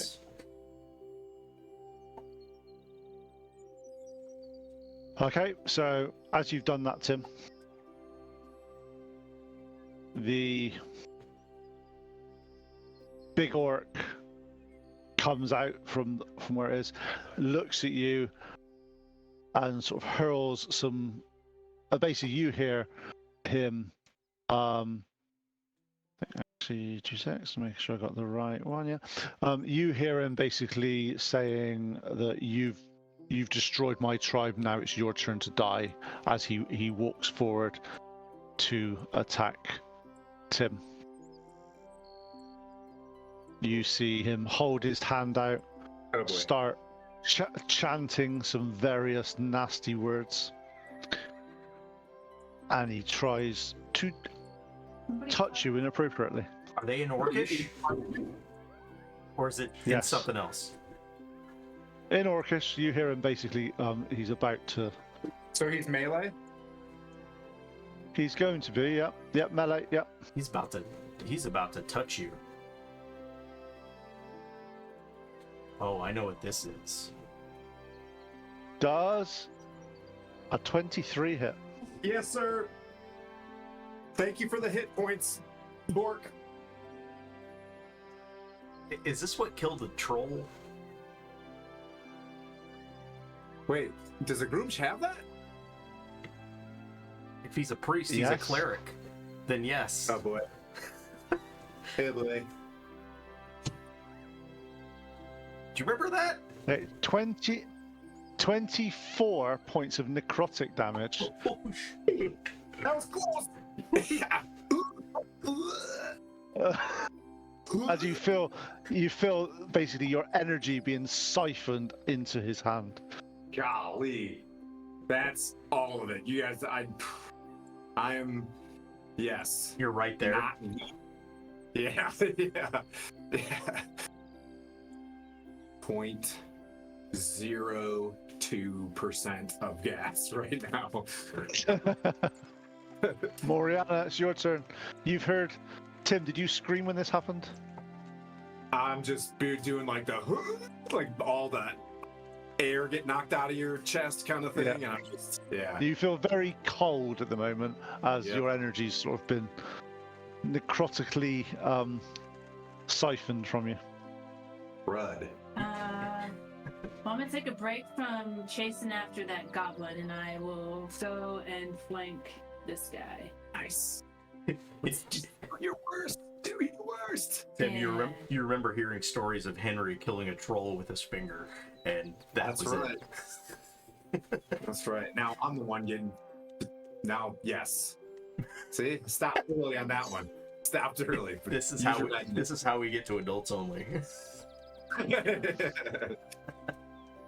Gonna hit him with my quarterstaff. we should have been only Faerunes. That's 20! That's my girl. Woo! Get her, Wolfie. So what is that? Another 8, 9, 10, 11, 12, another 13 points of damage. Those are Okay. max. Yeah, that's my max. Sorry, I don't have any. That's good. Nice. So you've done 13 damage. You, it sort of hits him in the back. What AC did you hit anyway? It's a nat 20. It was a net, yeah. Oh, 20. oh, okay. Stop rolling that 20s. That's only only I'm allowed to do that. Woo! Did I get a Don't I vampiric? get another roll? No, you didn't get a vampiric touch. It was just inflict wounds. You max damage. Hey, Yep, thanks and for then the another raid. Who raided That's us? not total. Who? Wait. Hey, 13. thanks for the raid, Gazumba. Lord Gazumba, thank you.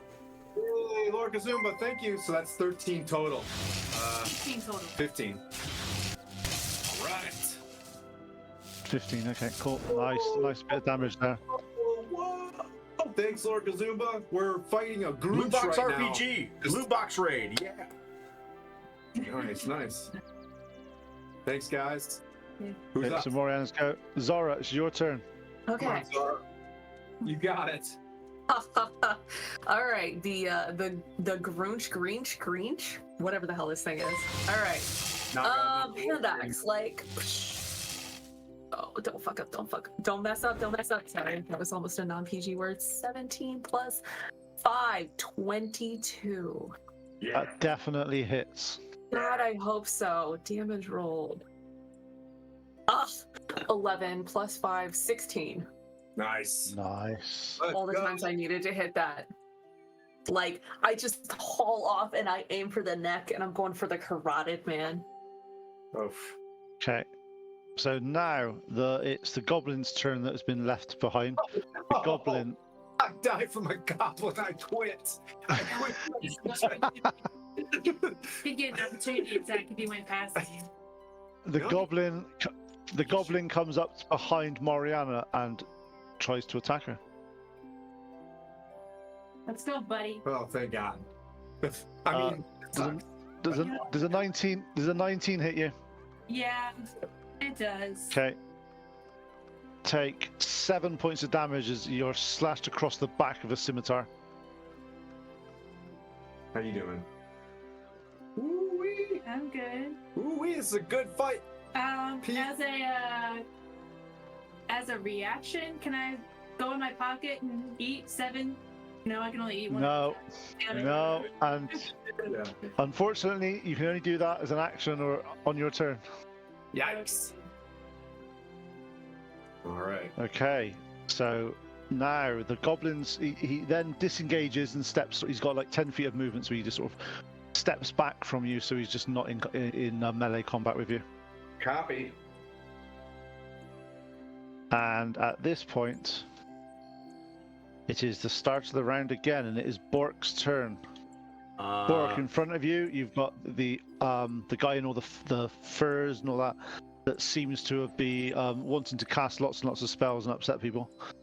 And you've just seen a goblin sort of in your eye line shoot out, attack Moriana, and step back out of combat. Stay focused, Bork. Stay focused. I also just saw Sir Timothy take a giant hit to the face with a boop. He got booped in the face. So I'm going to run up to Sir Timothy and cast Cure Wounds at a 2nd level. Nice. So he gets Man, you 2d8 plus 2. So he gets 9. Thank And you. as I run away, I'm going to go, this one's for you too! And I'm going to cast a healing word on him as well. So he gets another 1d4 plus 2. Nice. And not that much. He gets another 3 from that. Dude, that's a lot. That's a lot. And I'm out of smoke. if I can get my paella dish and just like get underneath it, cool. You can get to it. You'll need to actually, because it's quite heavy. You'll actually need to take a bonus action or so to actually grab it and pick it up. But I'm gonna get to the paella dish and get to it. Tim, your turn. Swinging. I feel emboldened by getting that heal, and I'm going straight for the goomsh. The groomsh. Does a 19 hit? Yes. All right, so I dropped my shield still, so I'm 2-handing this thing. That's 6 slashing. Okay, cool. Whew, this is a beefy guy. He's bigger than your average orc, put that way. If size mattered, he's a bit bigger than your average orc. Okay, it's now his turn. Oh boy. He looks around. He's trying to see who's actually still in the fight, who's not. He then looks at Tim, and you see him with a flick of his wrist cast spiritual weapon, and a spear appears. Okay. Got one of those. Tries to attack Tim. Does a 20 hit you, Tim? Yep. That take a massive 4 points of damage. All right. Man, I gotta go back and tally how much I've taken this sesh. And then you see him. Hard heels for the win. You then see him with his spear, sort of pick up his spear and try to attack you with his spear.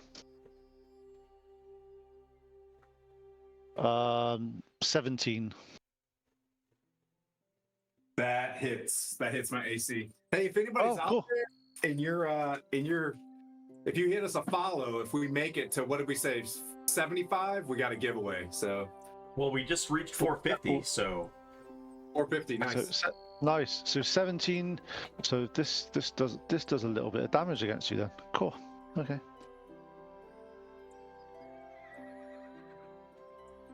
Right. So that is 12 points of piercing damage.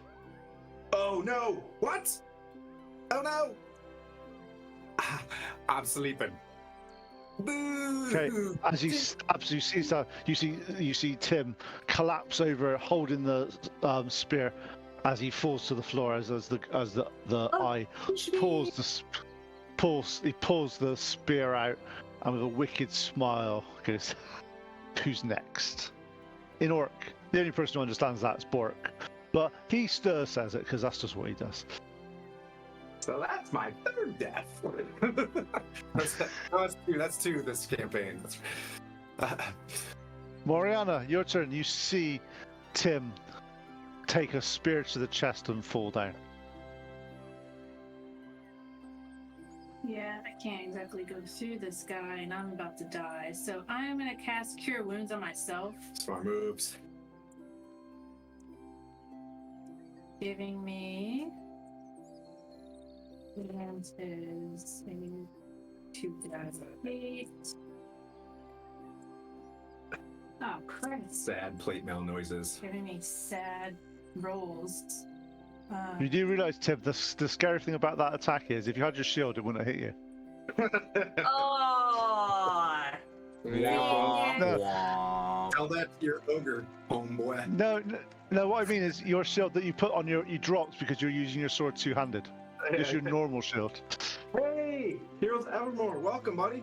That's a mirror move. So I do my Cure Wounds. I gave myself 7 hit points back. Nice. And Cool. I'm gonna just try to make myself small. Zora, your turn. All right. I am not gonna make myself small right now, and I'm just gonna keep swinging for the fences on this guy. Nice. Come on, Zora. Great. 18 plus 5, 23. Nice. That definitely Good when I need to hits. be good. Good when I don't fuck up damage dice. I mean, don't screw up damage dice. Hey, look, it's another 9 plus 5, 9 plus 5, 14. I can do How that. do you want to do this? Nice. I am looking at this guy. I am gonna lock eyeballs in his beady little eyes. Off, like you can see the full torso twist, and she just, I mean, like Babe Ruth never had a hit this good. Straight across the carotid. His head goes flying off, tumble, and makes a little sick wet thud against the wall. As you do that, anyone that's watching this, Me. you swear that you actually saw like a spectral bear come up around Zora and smack the head of this orc off. Okay. It does The like orc- the Red Sonja thing, like the head. Yeah. You know what I mean? Like the Yeah. wax. The orc. At this point, you hear like a yelp come from the goblin, and you see him book like it a out. Of dog. Like, Yeah, like literally, I'm not hanging around here, and you see him run out the corridor to the left-hand side, like towards the water entrance. Oh, okay. Can I cast that. Vicious Mockery on him as he's doing that? as he's running away. Not yet, because it's going to get where it is. It's going to get into the corridor. You probably can't see it at this point, Bork. But he already But used start his your turn, turn. didn't he? Why are you... That was his turn to Oh, move. it's his He's turn. right at Okay. the end of the turn. Yeah, he didn't do it out of turn because that's not fair. That's cheating. So he That's fair. runs off the end of his Okay, turn. okay. Start of the round. Bork, it's your turn. You've seen the goblin run off down the corridor, and Bring me you've back seen to the. life, homie? I got you. Oh, okay, thanks. So you're gonna hear, Good stuff. you're just gonna hear a bunch of clip clopping over the ogre, over the eye of the groomish, and I'm just gonna yell. I'm like, "That's what your mom said!" And vicious mockery. So it's a wisdom saving throw, DC 12. 12. He fails miserably. He takes 4. He's still alive. Almost got him.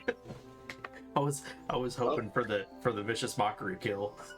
Oh, no. Tim, I'm gonna roll your death saving throw.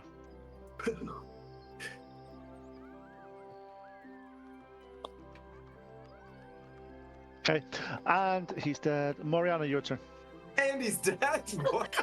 I love how there's like no pause. Just Andy's dead. Okay, moving on. No, Moriana.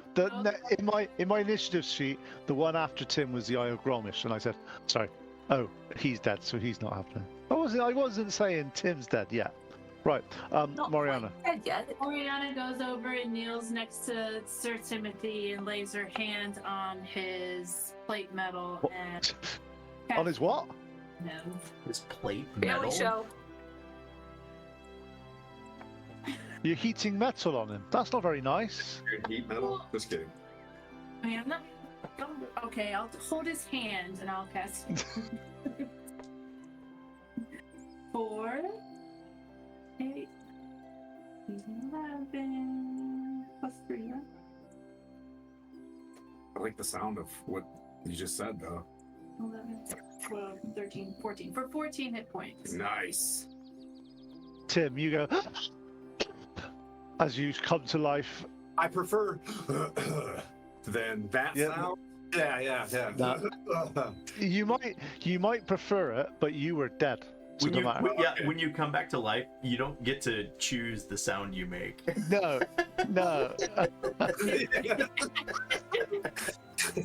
You don't come back. You don't come back from dead and go, "Oh, I'm all right. Yeah, fine. Okay, and carry on." Handing a good berry, that's a non-action, right? Can Is I, that a hand, bonus action? can I hand him something? A bonus?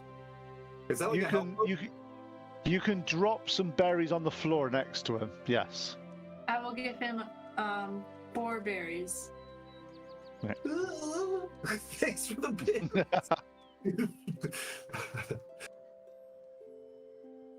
Not very graceful. Are those like work on are those like grapes in a tent? Like that. Okay. So as you've done that, right now, just make sure. Yep. So you've done that, Moriana. We're now at Zora. Zora, you feeling elated after just taking the head of this ogre off. You did see the goblin run that way, and you heard him yelp when Bork cast a spell on him. Okay. We basically just needed to clear out the majority of this, or do we need to clear everything for them to feel safe in here? I'm asking because my intellect isn't that high and hoping somebody will answer me. No, there's one more tunnel. don't hit him. All right, I guess I'll go lumbering after him. I turn and as much as somebody this large and enraged can scamper, kind of go scampering after the goblin. Okay, as you get close, you get 30 feet away from him. He's about 35 feet away from you. You can throw a hand axe if you've got him. I do, got in any fact, more? have an hand Yep. axe still. It's over 20 feet, so it is going to be disadvantage. All right, so I'm gonna roll 2 and get the lowest of the 2. You can't recklessly You do can't that recklessly either. attack with a rage. No. No. Yeah, I have 16 No. and 15, so 15 plus 5. It's a dirty 20. Nice, you hit. That's a d6. Sorry. There's no point rolling damage. There's really no point rolling damage. Okay. In one session? Zora's the MVP on this round. You see the goblin running away. Zora runs forward, pulls out her hand axe on as she's striding, throws it straight into the back of the goblin, and the goblin falls flat on the floor, and his face hits the pool of water that he is about to run to. See, I Split its little skull right open. And at that point, we'll end combat. Oh man. Oof. All right. Bork doesn't Who's breathe. better at digging ditches now, Tim? Bork doesn't I breathe. look at her and I wink and I pull my hand axe out and I'm like, this looks like my shield. Bork, so Just- Bork doesn't breathe at all, but he's going. I think there's one more. There's one more cave to go down that we haven't seen, right? There's one more Yep. doorway. I'm gonna do 10 lay on hands and eat those good berries. So that's what, 15 total? Here, can I get, All right. can I get a few? Oh, Oh, Yeah. As we're because you're doing that, because obviously you're doing that. Your blade's lost its power at this point. okay. Just saying, you've. All right. I'm also going to cast Mend on myself and take a hit die. Let's give you 5. I I'm gave her not 5. saying I'm dying, but I could take a little. Yeah, can I wear those heels, guys? I'm spent. If you could take mending, that would be great. But Yep, I'll give you 5 as well. Zora. And I'm out. Remember, you had 2 extra, Tim. Oh, then I'm saving those last 2 to save someone's life. All right. Right, That's that's okay, right. good. It will take I would say write that down because I'm not going to remind you again. Okay, thank you. Ooh. I like it. the good thing for mine is I just adjusted it on my sheet. I can just add 2 for 2 weeks. Yep. So there. You just have to tell me when 2 weeks is up. There we go. Yeah. If I can, I'm gonna pump a divine sense as well. If we got a Okay. second. And what's your divine sense do for you?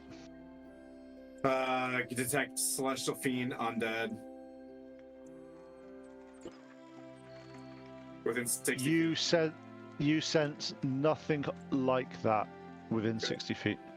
Okay. And then you guys wanna head down this last corridor? Let's do it. We'll search all their coinage here, but you know what I mean. Eventually, Okay. we'll come back Yep. and search the Groomsh and stuff.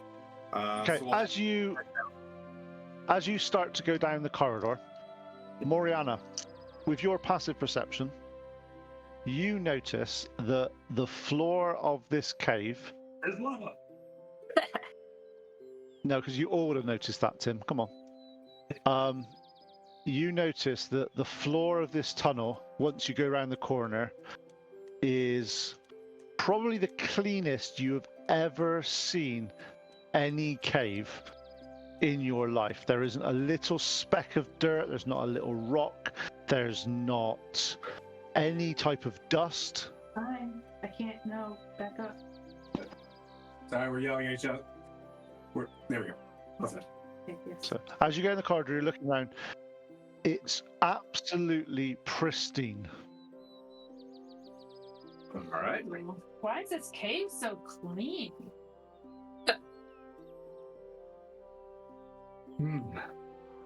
My whole 9 points of wisdom. Huh, that's weird. Keeps on Yeah. strolling. With my helm on, like, what cave?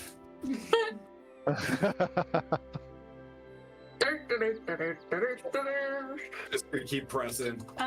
Okay, keep walking down them. Get around Yep. to the corner. I have a advantage on my wisdom checks. What's the worst that happened? Died twice in a day? Yes, that's exactly the worst that could. Would anybody want to check for traps? Oh, shoot. Where's Noidek? I think we would notice a trap. Yeah, you. Okay, but for real, if we did have like Noidek with us, he would be checking for traps, right, Pete? He's not there though, is he? Him and Fleep are out doing things, Doing like annoying things. bro things. They got like, Yet again. they got they got some bro time together. Because you know how well those two get on in. Yeah, Okay. they get along so well, like oil and water. Yeah. Okay. So you're walking. You going down the corridor anymore? Yes, I am gonna stroll blindly down this corridor because I am too dumb to know otherwise. Okay. Here, I can wild shape one more time. Okay. What are you wild shaping into, or are you staying in human form at the moment? I am gonna wild shape into a mouse again and move forward. Okay. So you staying? You going a bit further than the party, Yeah. or are you? Okay. Before I do, I'm gonna say, stay here real quick. I'm just gonna peek around the corner. And I turn into a mouse and I scurry off to look down the hallway and around the corner. Okay. So where are you looking? Just as you're looking around the Here. it's basically the car. I don't have a mouse, but I'll use the wolf. Ooh, I got a mousey for you. And I'm just looking around over there. Okay.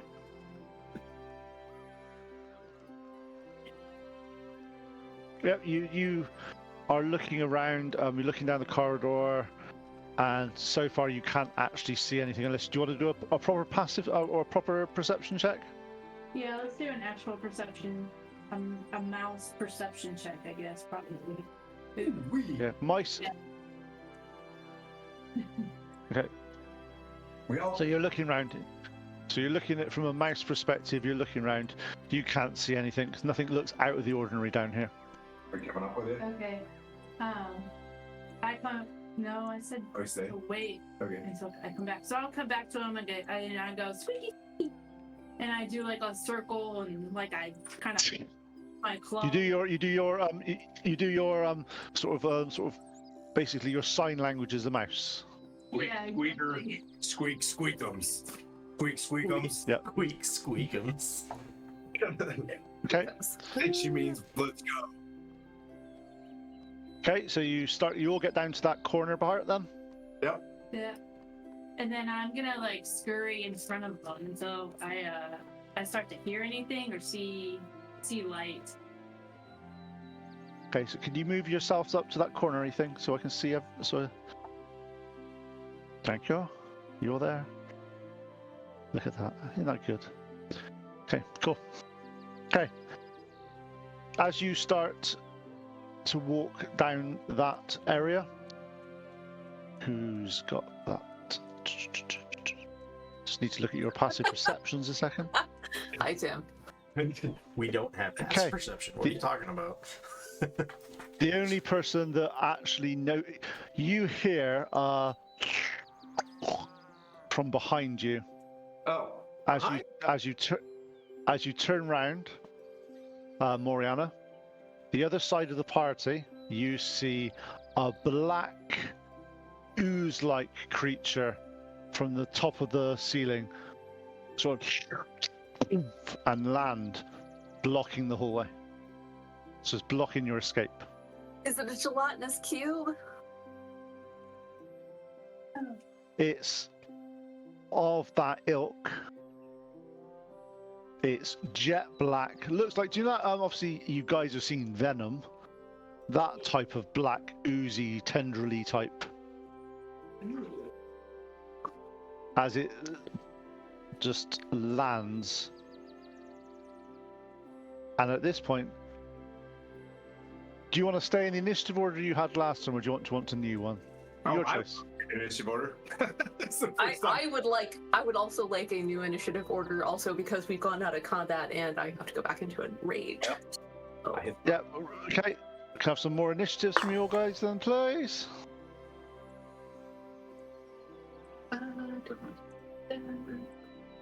Okay, did anybody get above 20? No. Did anybody get above 16? Oh, hold on. Oh no. Did anybody get above 11? I got an 11. Okay. Anybody get above 6? I got a 9. I got 7. What'd you get, Mariana? A 3. Oh my god. Nice. You know what? If you're gonna get a nat 1 on something, it might as well be the initiative roll. I do it. It only matters for the first turn, really. So, Bork, You've basically seen this jet black, oozy-like thing land on the floor, and it with a big squelch as it hits the floor. Ooh, it makes sounds. Oh yeah. So what do you guys want to do? I'm gonna say What are you up to, Bart? I've seen better puddings in my paella dish. Wisdom 12. As vicious mockeries go, like not best, but okay. What's the rules on vicious mockery? It just says make Does a it have to wisdom have a certain saving. intelligence? It does. No, it doesn't say that. That was Tasha's. Oh, okay. Does it have to understand you? Yeah. It just says you string insults laced with subtle enchantments at a creature that you can see in range. They don't have to understand you. They just have to hear me. Okay, in that case, yeah. Yep. Okay, so is it wisdom saving throw, yeah? Wisdom saving throw 4 or 12. Yeah. It fails. And takes 4 and has a disadvantage on the next attack. Nice. I've seen better black puddings in my paella. Not that, dish. not that you even know it's a pudding. No. We know this. Come on. Totally blacker than yours. Okay, Zora, your turn. I'm going to hit the ooze with an axe. With your what? With my axe, I guess. Oh, okay, good. So is this your great axe, or a hand axe? Oh no. Wait, where am I? I'm not quite up to it yet. You know, I don't trust this thing. I'm gonna chuck a hand axe at it. Okay. 10 plus 5, 15. You hit. Grew up. And where's my 6? What is this stuff now? 6 plus 3, 9 damage. Nice. Do I As you lose hit my it- hand axe into it? Your hand axe hits the ooze as you start to see it, and it basically just dissolves it. Yeah, I was afraid of that. Okay, well, I guess I don't have a hand axe anymore. No, it's gone. Unequip. Noted. Tim, your turn. You've just seen Zora. Don't hit it with your good sword. You've just seen Zora throw your hand axe at it, and it's basically melted it as it hit the.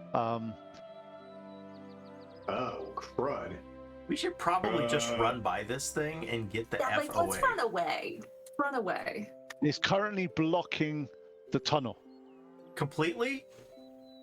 It's Yep. just on one side, right? What about in front No. of us? Like, could I run that way? Oh yeah, it's blocked. It's where you've come from. It's blocked. It's not Cool, where let's just keep it's- going.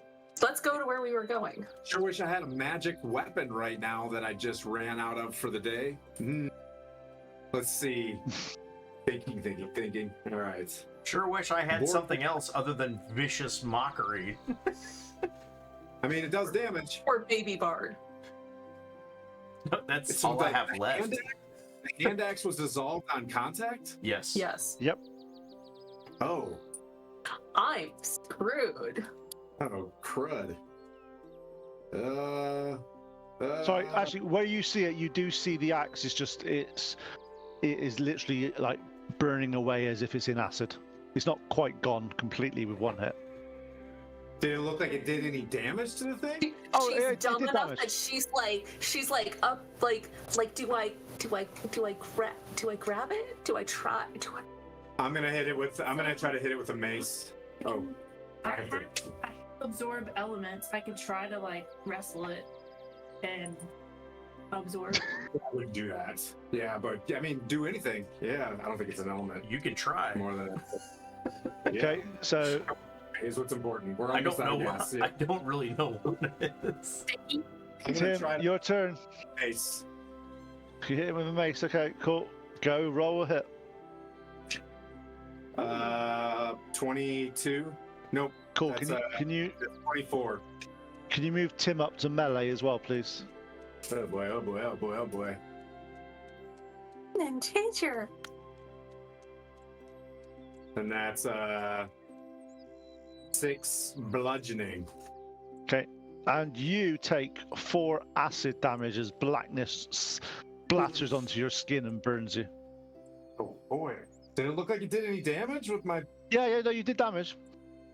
But it still splattered you and hit you for some damage as well. Yikes. Well, we can do damage. We're just gonna have to slug this one out, Zara, and hope we don't die. I'm gonna run out of weapons, man. I hear. I got a, you know what I mean? Like, I got a hand axe that you can see the hand axe in the back of my... Go for it. We'll try to dig it out. Okay. It's now the creature's turn. Because, see, I'm not going to say what it is yet. Does 18 hit him? No, I've got my shield back. Okay, cool. Yikes. Actually, no, 2 secs. Important news, important. No, that's fine. Do it. Carry on. If Ashley. the creature's wearing chainmail, he is now melted. No. Something should have happened last round, but I won't do it because otherwise it will screw things up. So I will remember it for next time. Okay. So Mariana, that's its turn. Big boy. Moriana. Your turn. Big boy.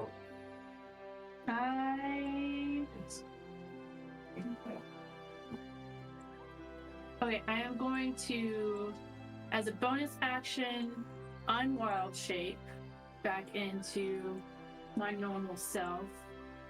I am going to...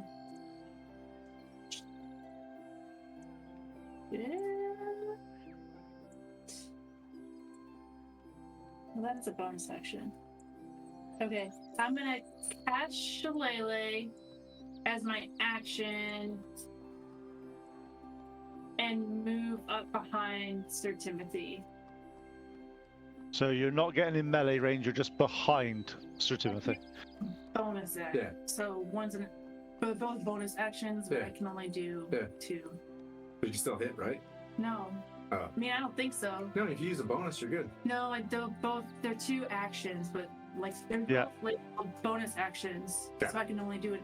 One is an action and one is a bonus action, right? Right. Okay. Right. Okay. Right, we're ready to go. So, where's my sheet gone? I've lost my piece of paper. There it is.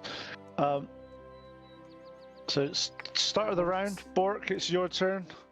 In front of you is this black death thing. So I'm going to hurl another insult at this thing and say,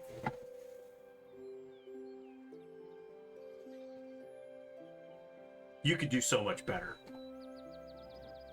Mm-hmm. Ooh, 15. He's passed that one. Oh, so he doesn't take Next time, anything tell from him his that. dad's disappointed in him. Yeah, the dad disappointed is definitely the route for the best vicious mockery. thus far. Yeah. The advantage of this one is he doesn't get disadvantage on attacking somebody next turn, and that's That a is good true. thing. Outside of that, I'm going to give old Sir Timothy a bardic inspiration, and you see a star pop up around him and just start orbiting him. And I'm just going to wait to see what happens to him. So you have inspiration, Sir Timothy. Or Zora, bardic your inspiration. You have a bardic inspiration. Honestly, I just lost one of my weapons, and I don't want to lose my other one. I kind of want to run away right now, down the hallway that we were headed down to begin with. You could punch it. You could punch it. No, the way that you came in is blocked by the Yes. black pudding, so you'd have to Yes. go toward. In the direction Yes. that we were kind of like headed down. Okay, right? cool. Like, Yeah, you can run down there if you want. I'm gonna. Hey guys, follow me. And what's my run? 30. 30. Move forward 30 feet. Yeah, And you can. what do I see? So you got tunnel. Cool. Hey guys, it's clear for 30 feet. Follow me. Also, can you see in the dark? I have no dark vision. Yeah, it's pretty dark down there. anything down that way. Just so you way. Can I, as an action while I'm walking, light this lovely torch that I own? Of course you can. Fantastic. Strike, strike, strike as I'm walking. Come on, guys. This way. Here we go. Let's go. Follow me. As you do that, you look down this corridor again. This goes for quite a while, and yet there is not, again, a speck of dirt or anything on here. It must be that this creature has basically taken everything. Yeah. That sounds, yeah. Well, that's my mama. Hey guys, I don't think I'm that smart, but I'm pretty sure this thing is hurting us down this tunnel. We might as well just go. Tim, your turn. I feel you, Zora's gone off. I got a feeling that you came here for loot, and the loot's on the other side of this thing. I'm gonna just... Alexa, play I've Got a Feeling by Black Eyed Peas. Yep, exactly. Yep. Dun, dun, dun, dun. All right. I'm gonna take. Now I'm gonna drop the shield and double hand my longsword. Oh man, I got a feeling slashing's no good on this one, but I'm gonna try it. Screw it. Bardic inspiration anyway. So it's 19. Do I need my inspiration? So I'm not going to tell you. okay, so Tim, you can use your Bardic Inspiration to add a D6, and if you do, then the creature has to make a con save and takes thunder damage equal to the Bardic Inspiration die. That's what I'm doing. So that's 5 slashing and 2 thunder. Okay, cool. So that's a total of 8. Yep. Okay, as you do that, you slice through the pudding, and the pudding splits into 2. That's what I thought. All right. Okay. All right. And I've got to do some maths now. Hang on. So it's got... So it's actually split into 2? Yeah? Yep, there's now Oh, 2 son of these of a creatures. Bitch. I'm just gonna back us up a little bit so we have better camera angle thingies.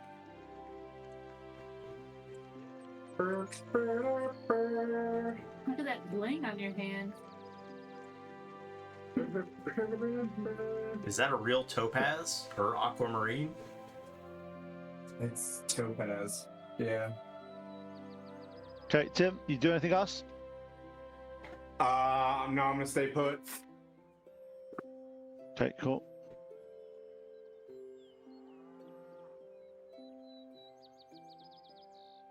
Okay, so Tim, there's 2 creatures in front of you now. Yep. Any idea what they're going to do? Yep. Okay. This is a So bad first idea. one, and you've also dropped your shield, haven't you? Yeah. Okay. Does a 19 hit? Yeah. Okay. Cool, that's a lot of damage. Oh. Dang. Come on, dude. think, Take 11 Holy acid damage.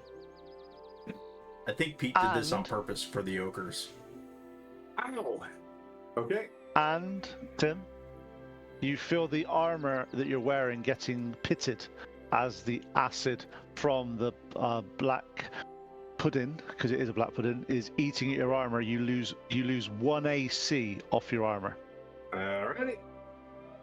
Howdy. Alright, so 17, 16. Alright. Black pudding. Second So one it's to made of attack you. blood. Second one attacking. Does a Okay. 16 hit you? Yep. Oh, take crap, 9 points of Alright. points of acid damage, I'm out. That's 3. and -1 to your AC. Alright. Okay. I'm out. I'm unconscious. Moriana, it's your turn. I am going to attempt to drag Sir Timothy away from the pudding, and I will cast Cure Wounds on him. Okay, cool. Holy guacamole! And he gets 11 hit points back. Thanks, buddy. Nice. Run away. I don't think we're gonna be able to go anywhere in the other direction.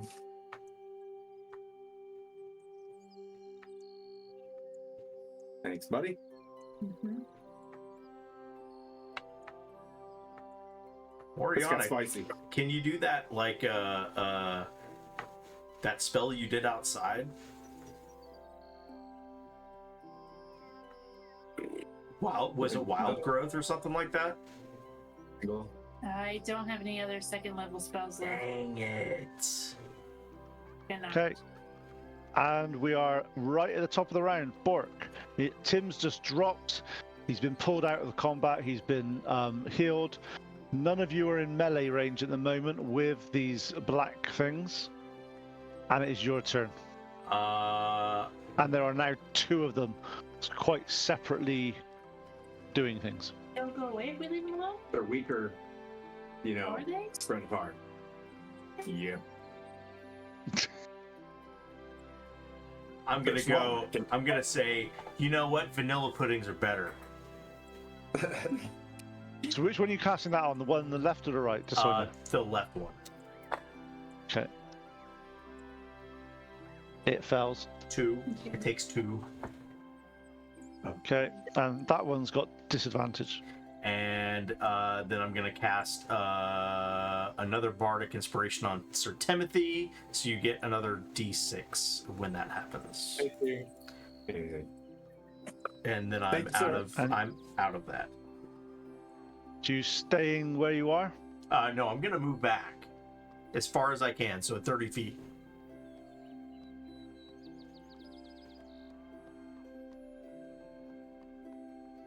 Or Okay, whatever makes sense, so That's that fine. I can still see them. that's fine. Yep. Zora, your turn. You've heard the death screams of Sir Timothy, and then My mace. That's just take my mace. There's like basically nothing I could do other than, I guess, avenge him by quick run back, grab the mace, run back out. Punch it. Oh, no, And strike lose it. my fist. Use the mace. You have fisticuffs. I don't want to lose my fist. I'm pretty sure it would burn my fist off. Like, let's just keep going. How about this? Can I just like throw Tim over my shoulder and pick up his mace in the other hand and Yep. like keep shuffling forward? could I have an Cool, athletics check from you just to see how well you do that? Yes, I can. Plus what did you give me? 2. +2. Right, and plus 2 for the next 14 days. Heck yeah. Yep. As if this was foretold. Foreshadows in any way. 10 plus 17. Yep, you easily lift Tim up over your shoulder, grab his mace, and go down the corridor. Okay, No, I follow mean, me. food. Thank goodness Tim doesn't have any issues with strong women. Okay, so do you want to move Zora down there with Tim? Yeah. Down the.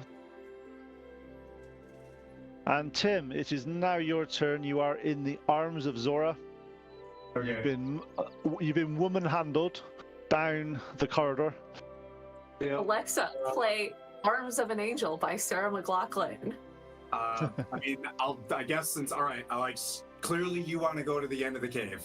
Now I'm here. I'm like, I will clear the rest of the cave to find out that I'm pretty sure we have to kill this.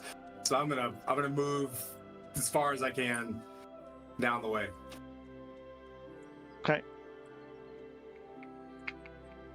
Can you get to the end? Is there? I can't see it on the thing here. Okay, yeah, you get to a tunnel, you get to the end of a tunnel, and at the end of it, again, this is absolutely pristine. Yeah. There's nothing in this room at all in terms of bits of rock, bits of dust or anything. Looking round, all the way around, even to the ceiling, is immaculate, solid stone. Yep, I'll just shout back to her. There's nowhere to go. Hit it with the mace.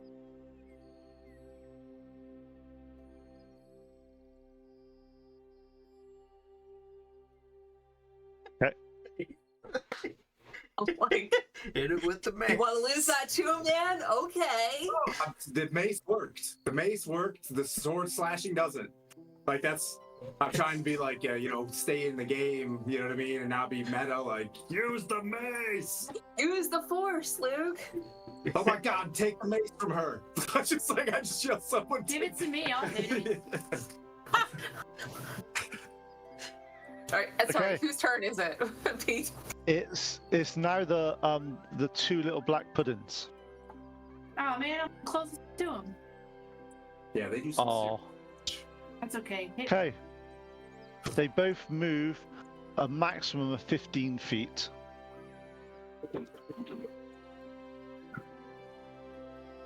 And I think that gets them to Moriana. Yeah. The first of all, one has disadvantage to attack her, Yeah. and does a 9 hit. A 9 does not hit. Okay. The one without disadvantage now attacks and does a 18 hit. 18 hits. Wait. Cool. Okay, 11 points of acid damage. And also, what armor are you wearing? Am I wearing armor? Let me look real quick. I am not sure. Light armor. Oh, no, me? Yep. Oh, I don't know. Hold on. Let me look at my equipment. You're wearing leather, aren't you?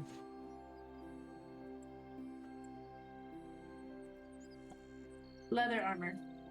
Okay, your leather armor, if I remember correctly, that gives you AC 11, doesn't it? Yep, so the leather armor, the acid eats through the armor in such a way that it's still giving you some modesty, but it's absolutely unusable as armor. So you lose one armor class. Oh. Okay, I am gonna cast Absorb Elements, and I am going to absorb one. Because that's a reaction. That's a reaction. That spell, isn't it? Yeah. Yeah. Yep. So that makes it only 10 damage. Wait. We're gonna crit with Yep, this cool. mace, or I'm I think that's how that works. Come on, you got it. Okay. So it is now Moriana's turn. Shillelagh. Shillelagh this thing. I already have Shillelagh. I know, hit it. Give me a second. Go back to spells. Hit the Two charm things you blade. can do here. Hit the charm blade. Obviously, you've got the choice here is you can step back. They will get attacks opportunity. You can disengage, but that's your action, and then they can't hit you. Or you can cast spells or hit them or do whatever you want, just to give you some options. You'd be smart to disengage. Get the F away. Okay, so I cast Absorb Elements. I'm going to read this spell real quick. The spell captures some of the incoming energy, lessening its effect on you and storing it for your next melee attack. You have resistance to the triggering damage type until the start of your next turn. Yep. Also, the first time you hit with a melee attack on your next turn, the target takes an extra die 6 damage of the triggering type, and the spell ends. Okay. Yep. So I have Shillelagh, and I'm also going to use my extra die 6 on this hit. Just Okay. hit the one that's got the enchanted Yep. Cool. 6. What's your AC hit? Be 11 to hit. You hit. It's not got the highest AC in the world. This. Okay. Oh, yes. It's 9 and what is that? 15 hit points. Nice. How much of that was acid damage? It's none of it is actual acid damage. It's I just have had resistance until the next round. Yeah, but the damage, the d6 that it does is the acid damage.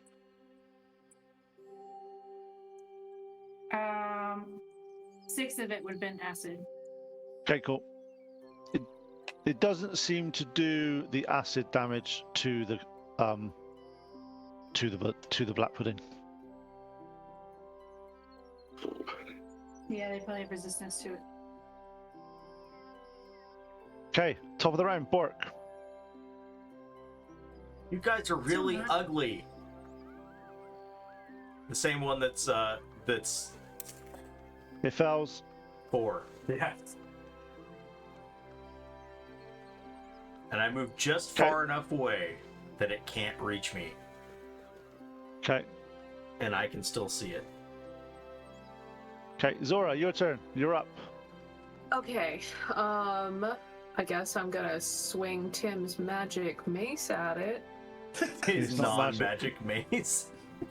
His magic mace. Magic mace. In her mind, you know, she might think it's magic. Holy. Yeah, yeah. Okay, so you're I walking saw up to the him do black. cool stuff with it. It's like Dumbledore's you're walking- magic feather, if I believe.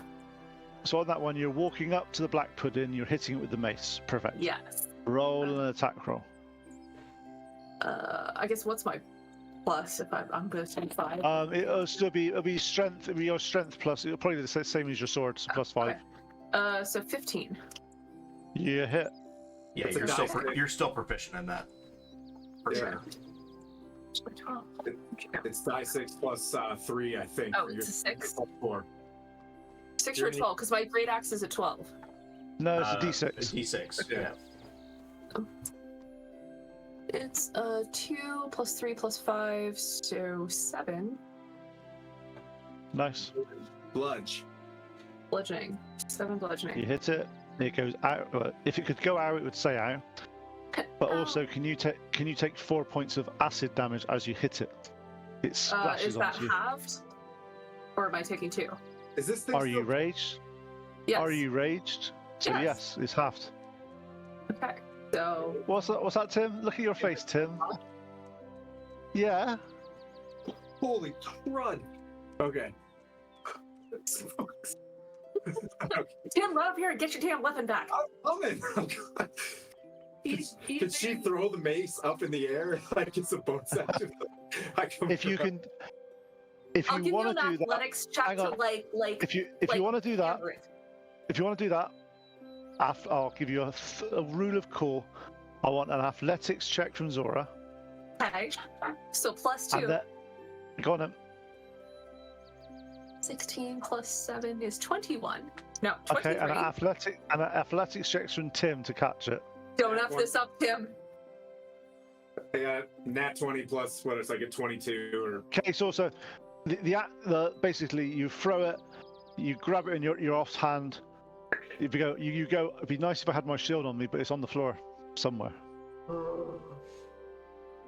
16 to hit. You hit.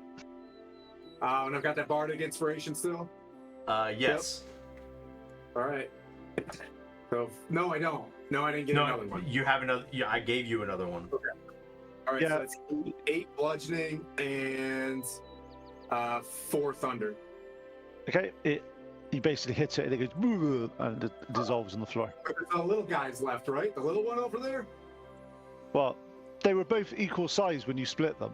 Okay. No, I mean, And then the other one's still alive. Yeah. Oh, okay. See the mace, and I'm throwing the mace up in the air to try to do the same trick for Zara for when she comes back around. Okay, so give me some athletics checks, guys. Oh, geez, that's a 13. Okay, yeah, you it's not quite as elegant, but it does seem to be tumbling towards Zora. You want me Alright. to try to grab that now or on the next round of combat? I'll grab it now, it'll be fine, because otherwise we'll forget to do it. Athletics. 7, 16, 23. Yep. You drop to one knee to grab it, and then you come back up. It wasn't quite the trajectory that you wanted, but you managed to recover it well. Okay, there's how many people to attack? There's 1, 2, 3. Zara, Oh no. AC 15. Hit. Okay. You're raging, right? I Yeah. am raging. 13 acid damage, so that's only 6. And you're not wearing any armor, are you? I am not. No. Not yet. You get- I haven't earned any, and I haven't been able to buy any, Tim. Some of your clothes start having sort of like pit marks in them. Tossing a mace up in the air. And this thing. So the two, Like so, sharing weapons. so between- basically, the two ladies in our group are basically naked at this point. We're down No, to like they're- a red Sonya modesty. level of armor. Yeah, We're straight up modesty. boob armor right now. Yeah, modesty armor, that's it. Moriana, it's your turn. All right. Gonna go at it again. I am going to, well, I haven't taken any damage. Hit the monster, please. I'm gonna attempt to hit. Alright, that is a 15 to hit. Nice. It hits. And 11 damage. I'm guessing Nice. I take four acid. You take 4 damage, yep. We're just Bork, your turn. with acid right now. As a reaction, I'm gonna also absorb elements. Okay, so you only take 2 damage then. Okay. Okay, Bork, your turn. Yeah, I'm just gonna hurl, more pudding related insults. Yeah, You actually- it know actually what? pass- You know what? Yogurt's better than pudding. Ooh. It doesn't believe you, and it puts up a middle finger and ignores you. Seriously? Oh, shoot. Did it pass? Damn it. Yep. Son of a bitch. Zora! Zora grabs the mace. Let's go. Let's go. Yogurt's better than Zora, pudding. you're good. Okay. All right. Thank you for that, Pete. That was awesome. I rolled a 9. Oh no! You rolled a 9. That 9. hits. What? It hits. Okay. Honestly, the D6? AC of this is shit. Okay. I love it. Okay, D6, 3 plus 5, 8 bludgeoning damage. Nice. Still To the alive. pudding. You thrown your. I swung it, and then I guess bonus action, I chuck it back at Tim. Okay. Give me some athletics rolls. Look Sweet at Tim's face. athletics rolls, baby. I love it. I 5 gotta plus know if 5 plus 2, 12. Okay, yeah, It's you 12. throw it. It's not quite as elegant as you did before. It's moving slightly. What do you get, Tim? This is not good. What do you get, Tim? 8. No. As you try to reach for it, it just spins past your hand and bounces like 5-10 feet past you. All right, I'll go pick it up and try to. Is it an action to pick it up or a non-action to pick it up? Are you moving to pick up the mace? No, it's. I'm gonna punch it. No. Is there a torch? I'm gonna punch this Is thing. there a torch? No, I have nothing. I have a No, torch. I can did- flip it with a torch. Yeah. So didn't you light the tunnel with a torch or something? I did. I am holding a torch. You take the torch and just see with the fire. I want to continue hitting this thing. Okay, With the fire. got it. I grab their torch and just smash it. How do you want me to do that? So you're grabbing Zara's torch. Yeah. Maybe Can I have an athletics check, please? fire. I don't know. Maybe it's scared. 20. Are you letting him do this? Yes. Willing Okay, participants, fine. Let's do. All right. Does it want me to do this as an unarmed strike? Or is it a Hang club? on, I'm just. Let me guess that would be the same. It'll be basically an improvised weapon because that's the way it works in 5th Ed. But Okay. it'll basically do 1 fire damage. All right. I rolled a 16 to hit. You hit as you sort of sear a part of its black I look ooze back. from it, Uh, and Even punching because it. it's Acid damage, did you? nope. Did I? no acid jumped on you on this one because obviously it's just fire. So Okay. Should be like, Bork, get the club. All right, who up? okay, it is now Actually, you're down. Black Pudding's go. Oh no. So 1, 2, 3. Actually, I'm going to be Skylar. You get to decide. Roll a d6. 1 or 2 is Moriana. 3, 4 is Tim. 5, 6 is Zora. The 1. 1, Moriana. Please be me. Please be me. Moriana. Does an AC? Oh, fuck you. Does an AC of 11 hit you? I think so, now that I don't have leather armor.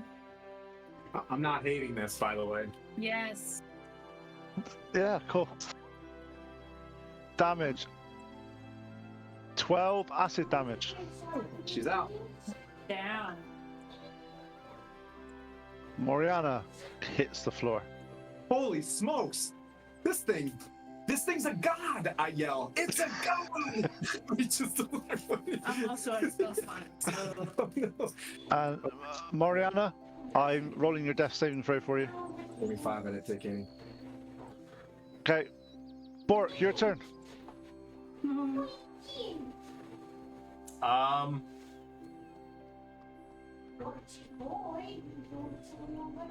Let's see. That's not an answer. That was a You can pick up a 1d4. Let's do this. I'm gonna throw my light hammer at it. That 1. Wow, dude. the hammer. Or you threw it over. You threw it over the pudding. It's just Oh boy.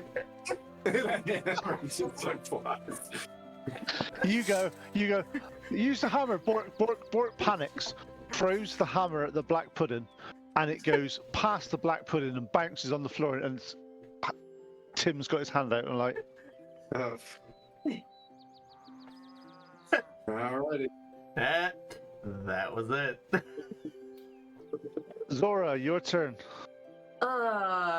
Did Tim chuck me back the hammer, or am I I missed unhammered? it behind me. You'll have to get an opportunity attack. Oh. Or Okay. disengage. Or yeah.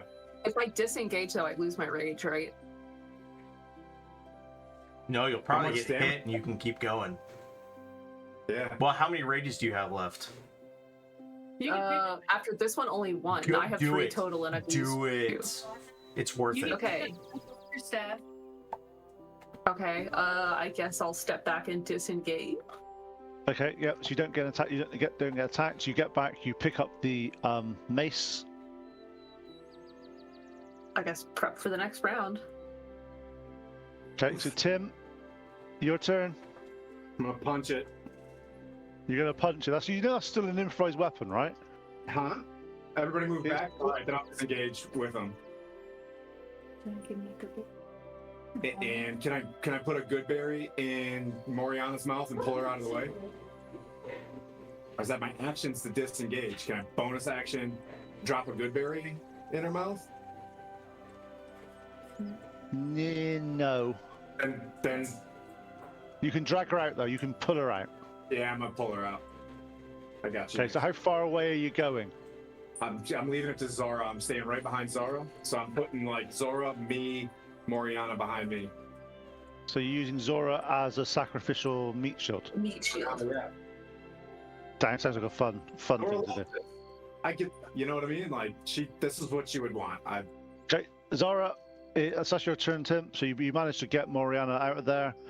Black Pudding attacks you, Zora, and does a 17 hit. Yes. Dang, Pete. This is brutal. 12 points of acid damage. So And I'm 6. out of distance. Like I'm out of rage now, right? No, Because no, I no, just- okay, no, because technically it's no. Okay, so 6. 40. Oh my gosh. Oh my gosh. You did. okay. Moriana, I am rolling your death saving throw. Oh no. Don't die, Okay, don't you're die, still- don't die. You're still unconscious, right? Bork, your turn.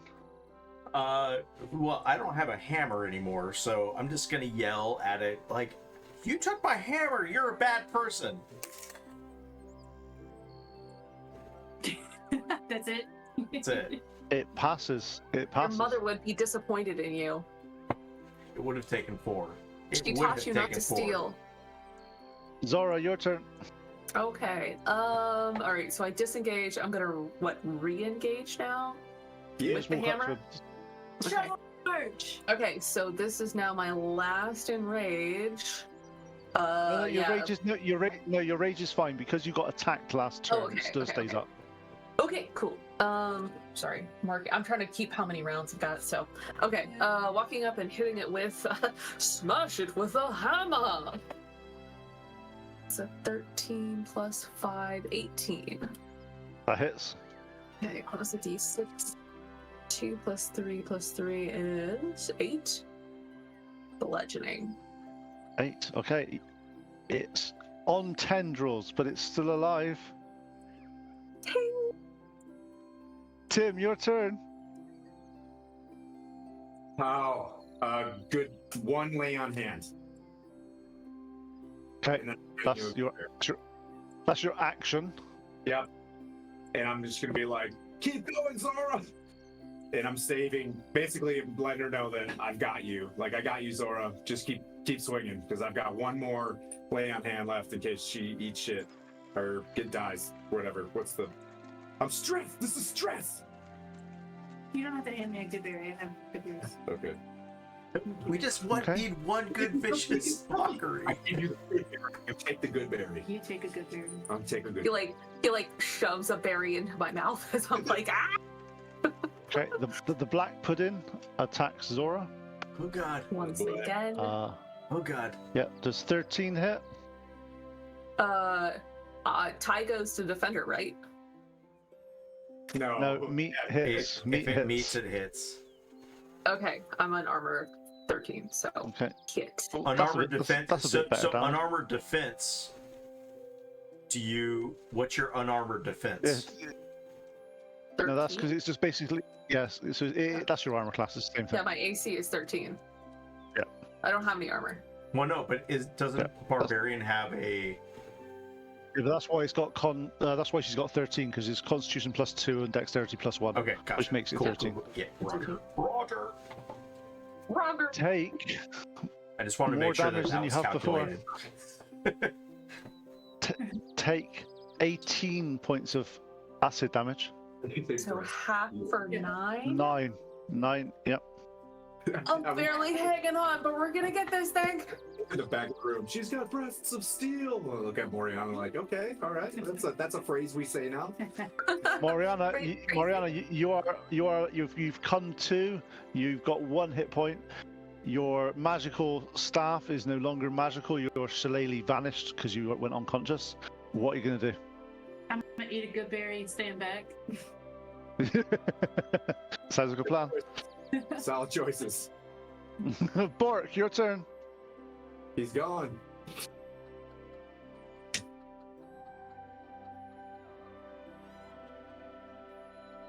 We need this vicious mockery, though.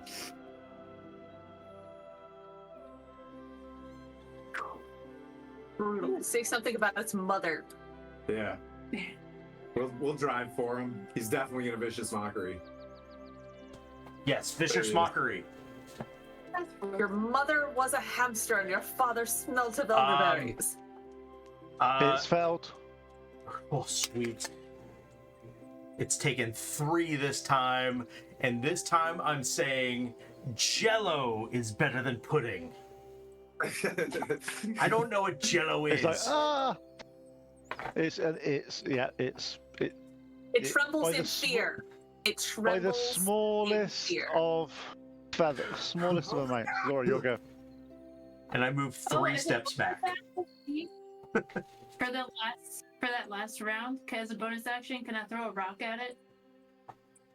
No, you Okay. missed your turn. Sorry. All right. We're trying. We're digging deep. We're in the bottom of the purse. Just yeah. Gonzara, it's it. 15 napkins. Okay. I am gonna just haul up and Come on. boop it. I'm gonna boop it with a hammer. Okay. You got this. 23. That's a hit. That definitely hits. I thought she said. Okay. I thought she f-bombed. And I was like, no. I feel like she hit. Oh no, I dropped my 6. Hold on. I need more than 2 inches of dust to roll on.